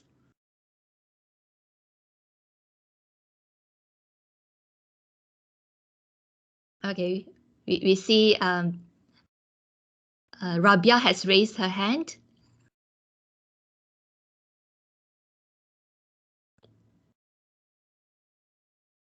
All right, okay. Thank you, Dr. Chu. Thanks to all the panelists for sharing interesting and important issues. It's very rewarding actually to attend this session. Okay, I have a specific question for Dr. Tharani. As I'm very interested in addressing the issues of undocumented children, actually, I have not started any project on that, but I plan to. So I have been following your research. Okay, so I would like to know, is there any initiative taken by any NGO or government agency to get these undocumented children to be registered officially? You know, if there's any pathway, official pathway so far. Okay, that's my question. Hi, Rabia. Yeah, thank you for your question. So, yeah, I actually embarked this research because I also was very curious. And the more I was studying into undocumented and stateless, the more issues were coming up.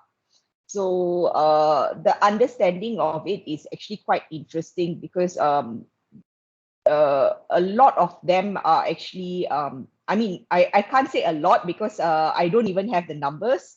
Well, a group of them are actually what we would consider as Malaysian. Yeah. And you can become undocumented for various reasons. But whether the government has numbers, that is another question. I am not sure about that. Okay, because the fact that you're undocumented, you're not part of the system.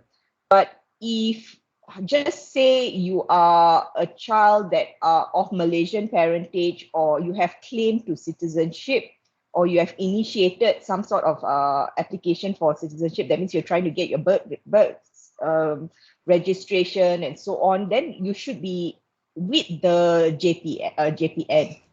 National Registration Department, at least some information. Yeah, but seriously, the numbers is an important thing, and it should be done nationwide, because how do we address all the issues of non-inclusion? So that means if you're not included in society, you do not have access to healthcare, or you have limited access to healthcare, limited access to education, you can't hold a job, you can't open a bank account.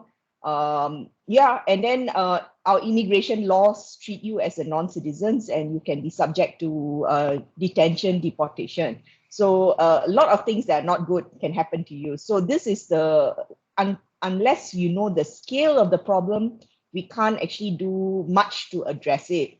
So yeah, that's it. And I can actually bring back to our panelists here, Dr. Surya, because when I visited the Orang Asli community recently, and they were, I mean, we found out, I mean, this is nothing new, but a lot of them are undocumented. So, and this is not just the Orang Asli community, the communities in Sabah and Sarawak as well, who are interior regions. So it is an ongoing, and it is a problem. Yeah. All right, thank you so much, Dr. Tharani. Yeah, thank you, Dr. Tharani. I'm looking at the questions in the chat box. We have 2 questions. Yeah, we'll answer these 2 before we listen to Dangat's question. All right, so there's one question for Dr. Surya.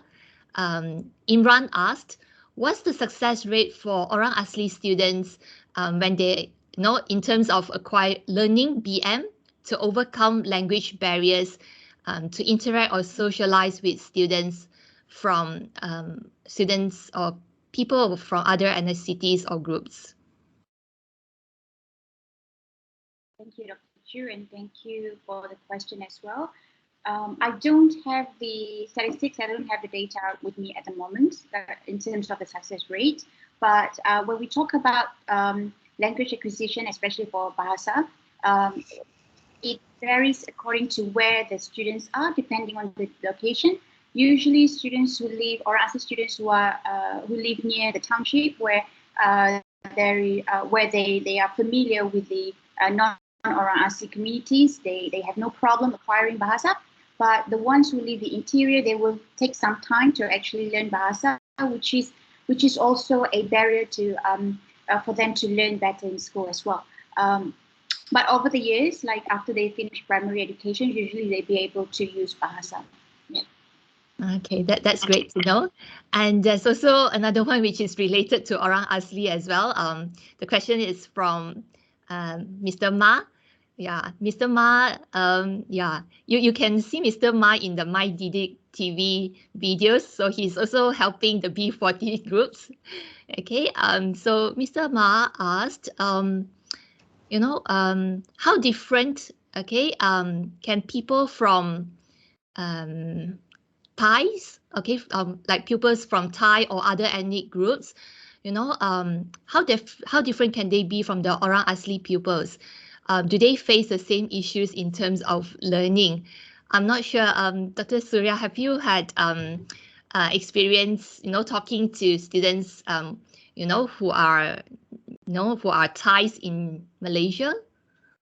Or I have not worked with Thai students in Malaysia. Okay.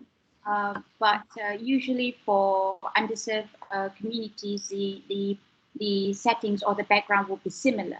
But I wouldn't say that the Thai students will have exactly the same experiences, but I would say there are similar experiences that all the students are facing. The ones, the marginalized communities. I think from our sharing just now, we could hear from Dr. Zuwati, Dr. Tharani also were talking about how access to education for students in the B40 group, which I also believe involve Orang Asli students, definitely Orang Asli students and also Thai students as well. So I think the challenges are similar. The challenges are similar. And also it's also important, I think, for us to reframe our perspective on the challenge as well. Because the lack of interest, what we view as lack of interest or lack of support from parents, those are actually the symptoms. Those are not the actual problem, the actual issues that the families are dealing with. So there are other factors behind those as well. Yeah. Thank you. Dr. Tharani, do you have anything to add on to that? Yeah, actually, Dr. Surya addressed that very well. You know, I mean, the thing is, you can't blame the parents as well. It is actually the entire situation that they are in, and it's multiple layers of marginalization. And when you talk about the COVID-19 pandemic, even more stress. So you talk about the B40, the marginalized, the non-citizen communities, they lost jobs. So if they are reliant on the economy to survive. When you're at a lockdown, you can't go. I mean, like, for instance, the markets were closed, you know, construction sites were closed, you cannot work.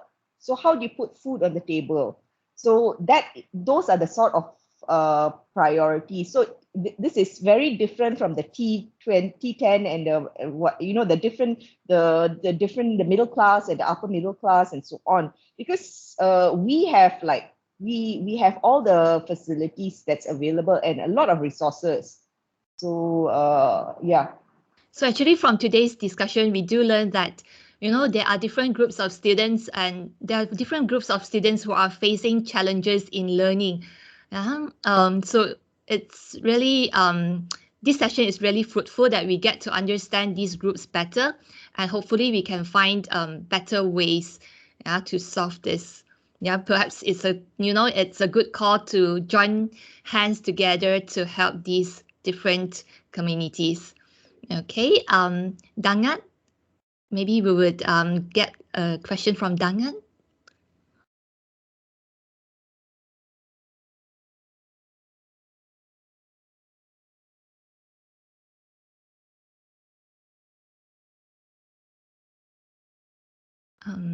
Is Dangan unmuted?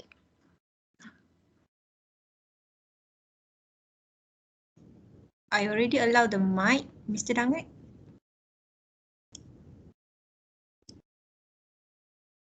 Okay. If not, then perhaps we can answer some other questions in the chat box.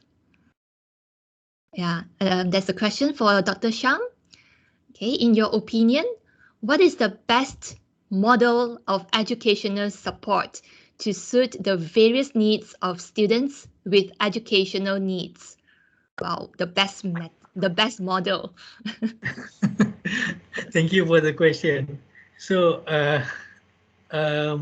I can't say what is the best model, but the best model is the one who suit the need of the student itself.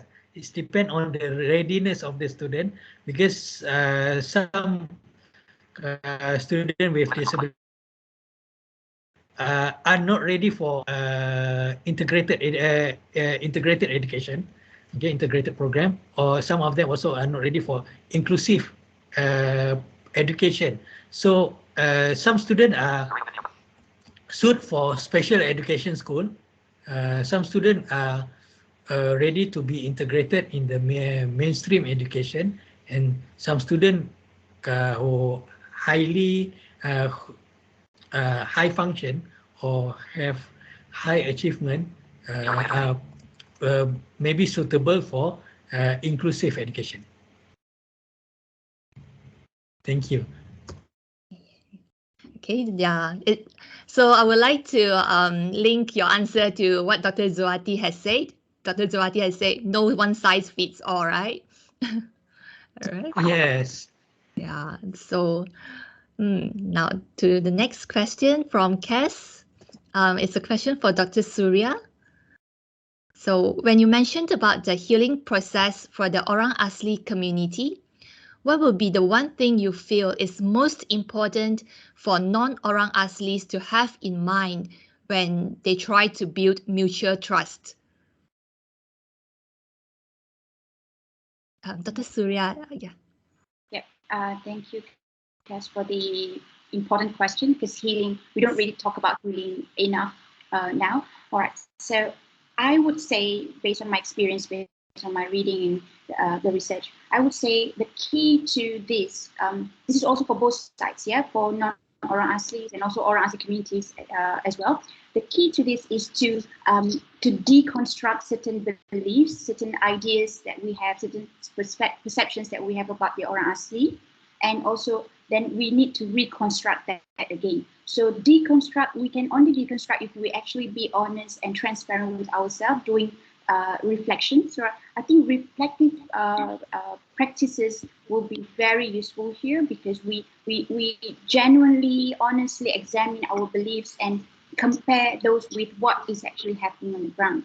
So I think the first one that we should do is to deconstruct certain beliefs. For example, when we go to a community, this is not only for non-Orang Asli, also for myself, I need to remind this as well, because after some time, after you have left the setting for a while, you have your view of things are shaped in a certain way that may not be the same with what the views of the people's view anymore, and that is a bias that I need to always be mindful of.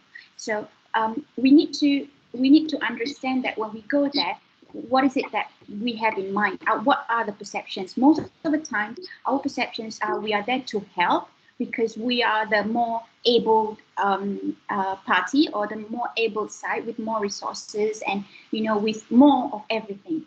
And then the Orang Asli communities are viewed as the side that has less of everything.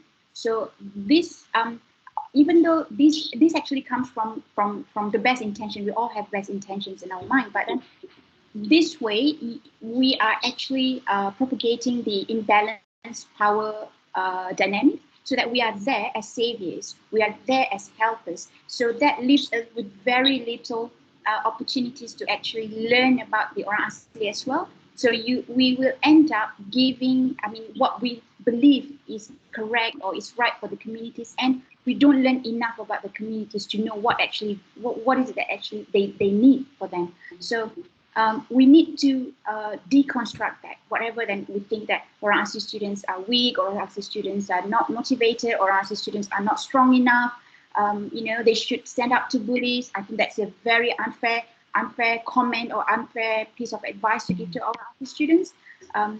Because bullying is a big problem, it's a real problem, it's a symbolic violence, it is a form of violence. So if we go and say, all right, you should toughen up, right? Don't listen to them, ignore them. That's what we believe that orang asli students should do. But we need to deconstruct that, for example. Really go and see what they actually experience and put ourselves in their shoes to actually feel that, this is not easy, it's easier said than done. Then we reconstruct that by actually giving the support, the right support that they need. So deconstruct and reconstruct our views and beliefs about orang asli students. And I think this also applies to all communities actually. Thank you so much for your advice, Dr. Surya. Yeah, so we really need to be open and to truly understand them. Okay, and what do you think about involving orang asli parents in the planning of teachers, training of teachers who are trained to teach orang asli students? Do you think that would be helpful to have parents' involvement? I think that would be helpful. I think a lot of schools are doing that already. They have like partnership with the communities. It's one thing that we need to improve further is that most of the parents who are actively involved in partnerships like this are parents who have already been informed. So they have some level of awareness, some level of support already in terms of supporting their children. So parents who really need their voices to be heard, parents who are really struggling are the ones that are not invited to the forum.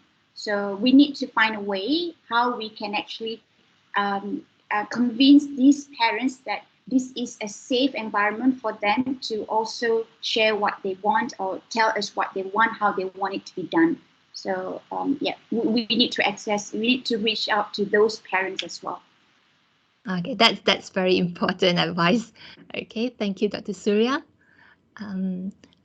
Is there anyone else who would like to ask questions? If you have, do raise your hand and introduce yourself so that we know who you are and we could answer your questions.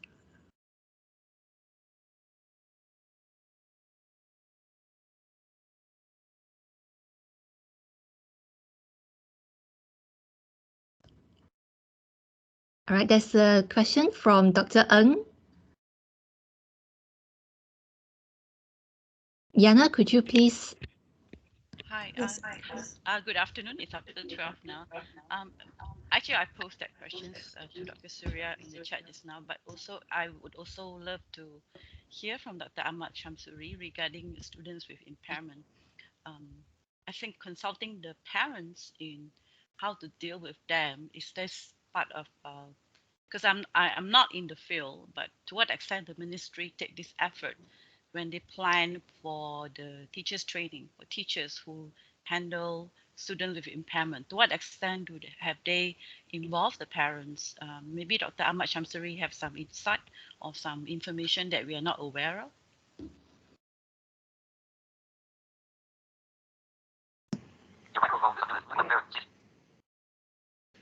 Okay, thank you for the question. So in developing the teacher training syllabus for students with impairment, actually the training providers such as Teachers Training College and universities are not really engaging with the parent, but they are engaging the special education school or integrated program school to develop the syllabus.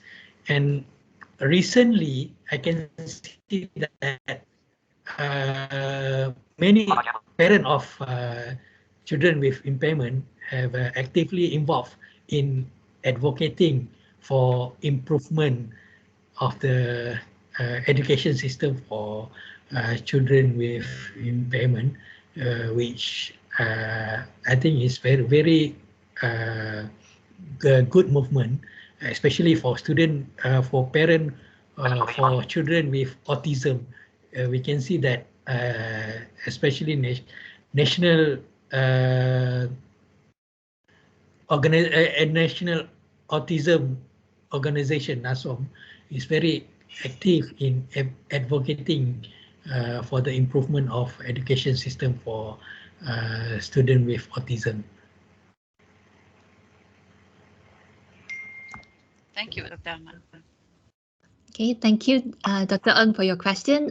Dr. Ng has also reminded us that it's past 12. All right, so maybe we will just have one last question. Yeah, we have a very interesting question from Mei.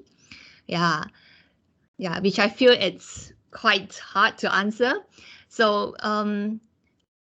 Mei, would you like to ask the panelists directly? And no, we could get you to introduce yourself if possible.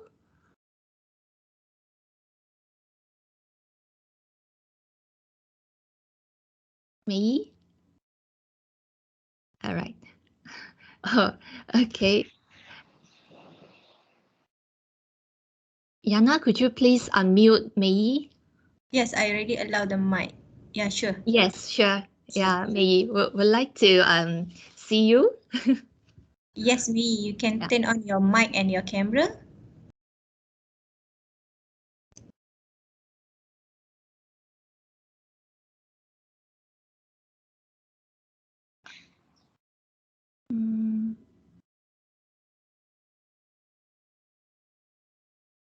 Yana, is it possible for the participant to turn on their camera?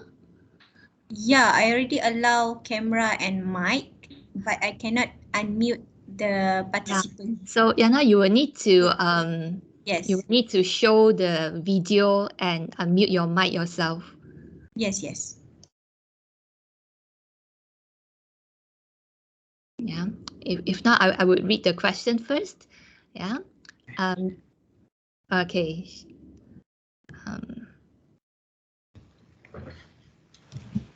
Hi. Hi. Looks like I finally can. Apologize for the technical problem. Yeah, it's great to see you. And it's great to have the sharing from all the panel. I've learned so much and it's so insightful. My name is Mei and I run a program for children from mainly B40 groups. And we teach them life skills by bringing professionals to teach things like journalism, software engineering, etc. to children to give them more exposure. And I know that there is been a conversation about making up for learning loss due to the fact that school closure has been ongoing for such a long time here. But the other side of the conversation, or rather another point of view, is that children's perception of self is really important. And of course, as educators, we know this. And if we perpetuate this notion of learning loss, that they have to keep making up for it, that it will have long-lasting psychological impact on them. So my question is kind of how do we balance this? We definitely want to motivate students to continue with learning, and yet at the same time, we don't want to saddle them with this unhealthy label. And how do we balance this, especially students from vulnerable groups? Thank you.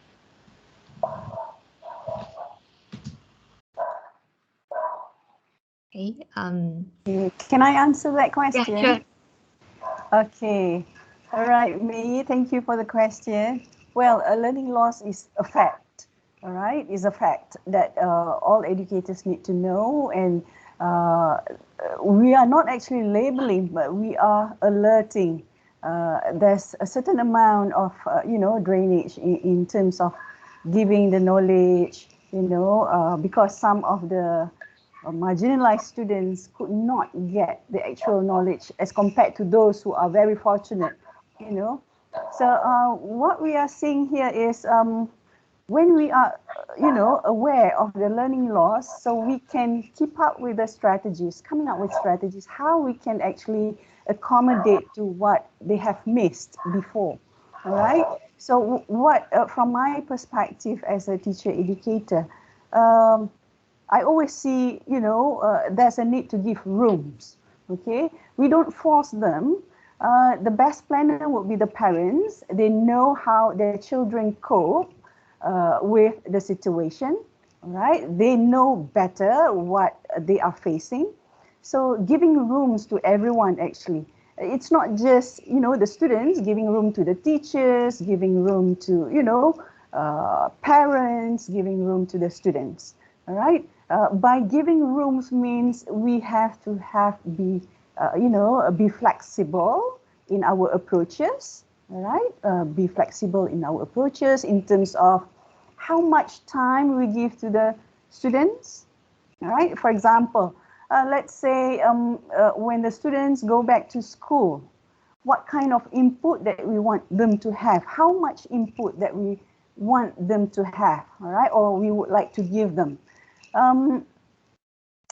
When they come back to school, I would foresee there would be a recapitulation, like revising what have been introduced, not just to complete the syllabus, but revising again the lessons, okay, so that those who have not who were not able to join previously, they can cope, with the others. And I definitely against the practice of, school forcing children to participate, like making compulsory to participate in competitions, because there will always be people or students being sidelined, all right? Not just the B40, but everyone, especially when both parents are working, and those parents with young children, they have limited time to cater to that.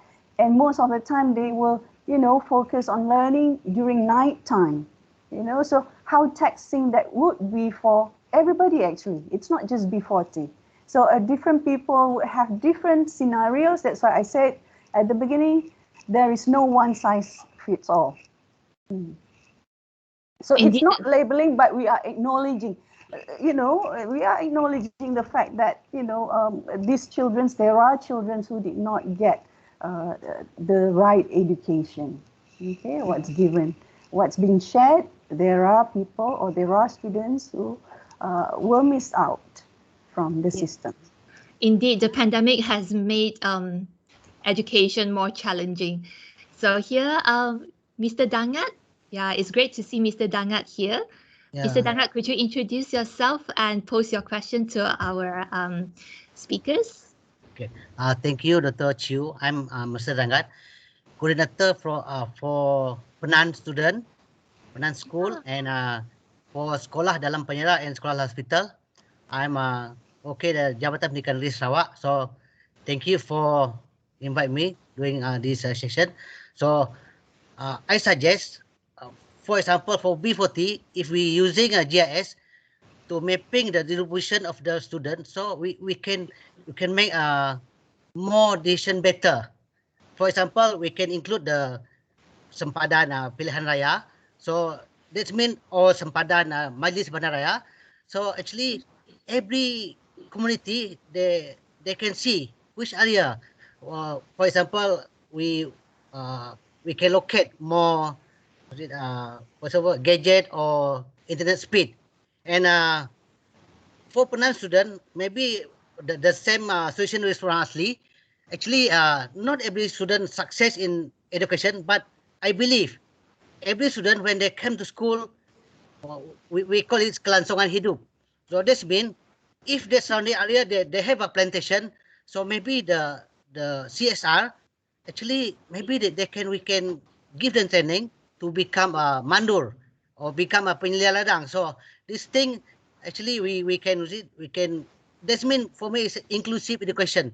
And then the others a lot of things we can, because for example kedap, what Dr. Surya mentioned, kedap since 2008, but until today we cannot see the for example like Penan, the impact of the kedap, because after the secondary level, so this program only the at primary, but in the secondary they just like stop.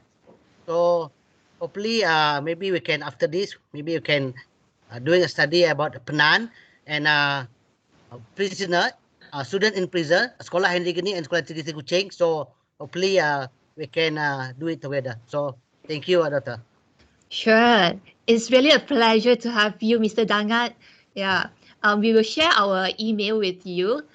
We'll share our email in the chat box later, and we can talk further about research collaboration. Okay. We also have one last question from Dr. Leela. Hi, Shini. Can you all hear me? Yes. Okay. Fantastic bringing together of different expertise in the same platform.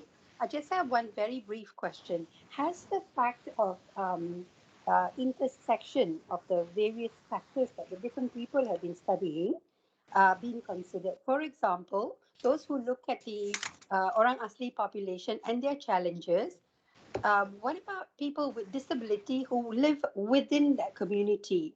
What about, talking about children of non-citizens? What if they have disabilities? And how do the fact that during the pandemic, having to access devices and online lessons, how does these things impact those who have more than one concerns within the populations that you all have been involved in? Or is this an agenda for going forth from here?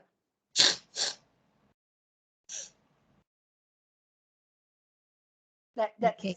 my question. Okay, thank you for your question, Dr. Leela. Is there anyone who would like to answer that?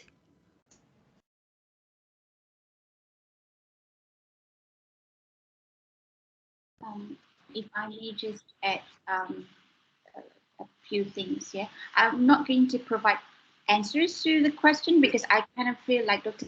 has actually raised an important issue here that I think, like for example, in my field, like I believe we don't look into, students with disabilities. I mean, we don't look at it enough. So I think Dr. Leela has actually raised a very important question for all of us to consider.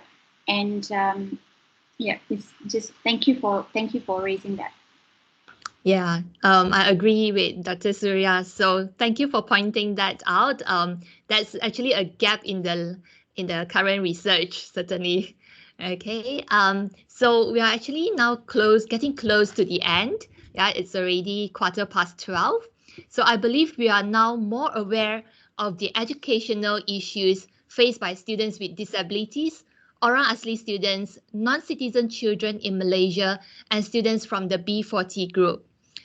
Okay, if you are interested to know more, okay, do contact our panel members or the research cluster. If there's any party who would like to join hands with University Malaya on research collaboration or efforts to make our education more inclusive, please contact the research cluster office. Ms. Haryana, could you please share our the research cluster office email so that our participants could contact the research cluster office, and then later they could talk to our panel members if they want to as well. Okay, I would also like to take this opportunity to express my heartfelt thanks to the research cluster office at University Malaya for organizing this event. Yeah, our amazing panelists for the insightful sharing on inclusive and quality education. And most importantly, I would like to thank each and every one of you here who have joined us, who have shared with us your thoughts, your comments, and your questions. Before we leave, could we have a group photo? Yeah, I'll appreciate if you could turn on your camera and we have a group photo before we leave. Yes.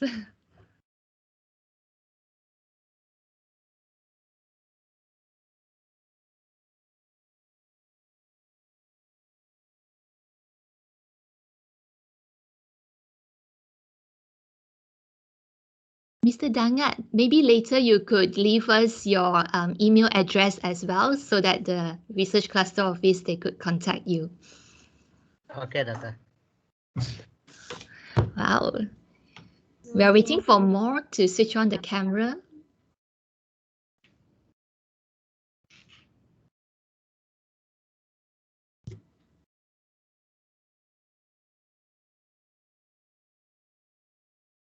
So if everyone ready, 1, 2, 3. Smile.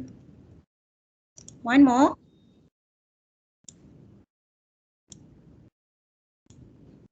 One, 2, 3. Thank you. Thank you. Thank you, Ariana, for helping us to take the photo. So that's all for today. Thank you very much.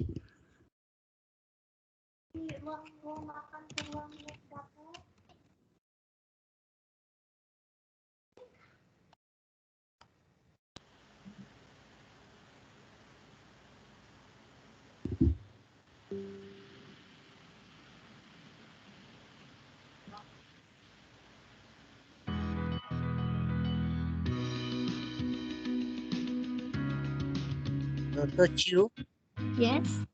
actually, we also have a sekolah dalam hospital.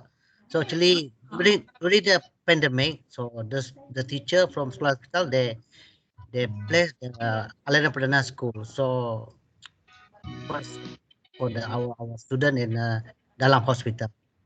Sekolah dalam hospital. Yes, That's actually very good. How many Yeah, teachers are involved? actually at Kuching we have a six of our teachers. So I'm also coordinator for the sekolah dalam hospital. And sekolah dalam penyara we have two. We have a sekolah Negeri Geni Puncak Borneo and sekolah Negeri Kuching.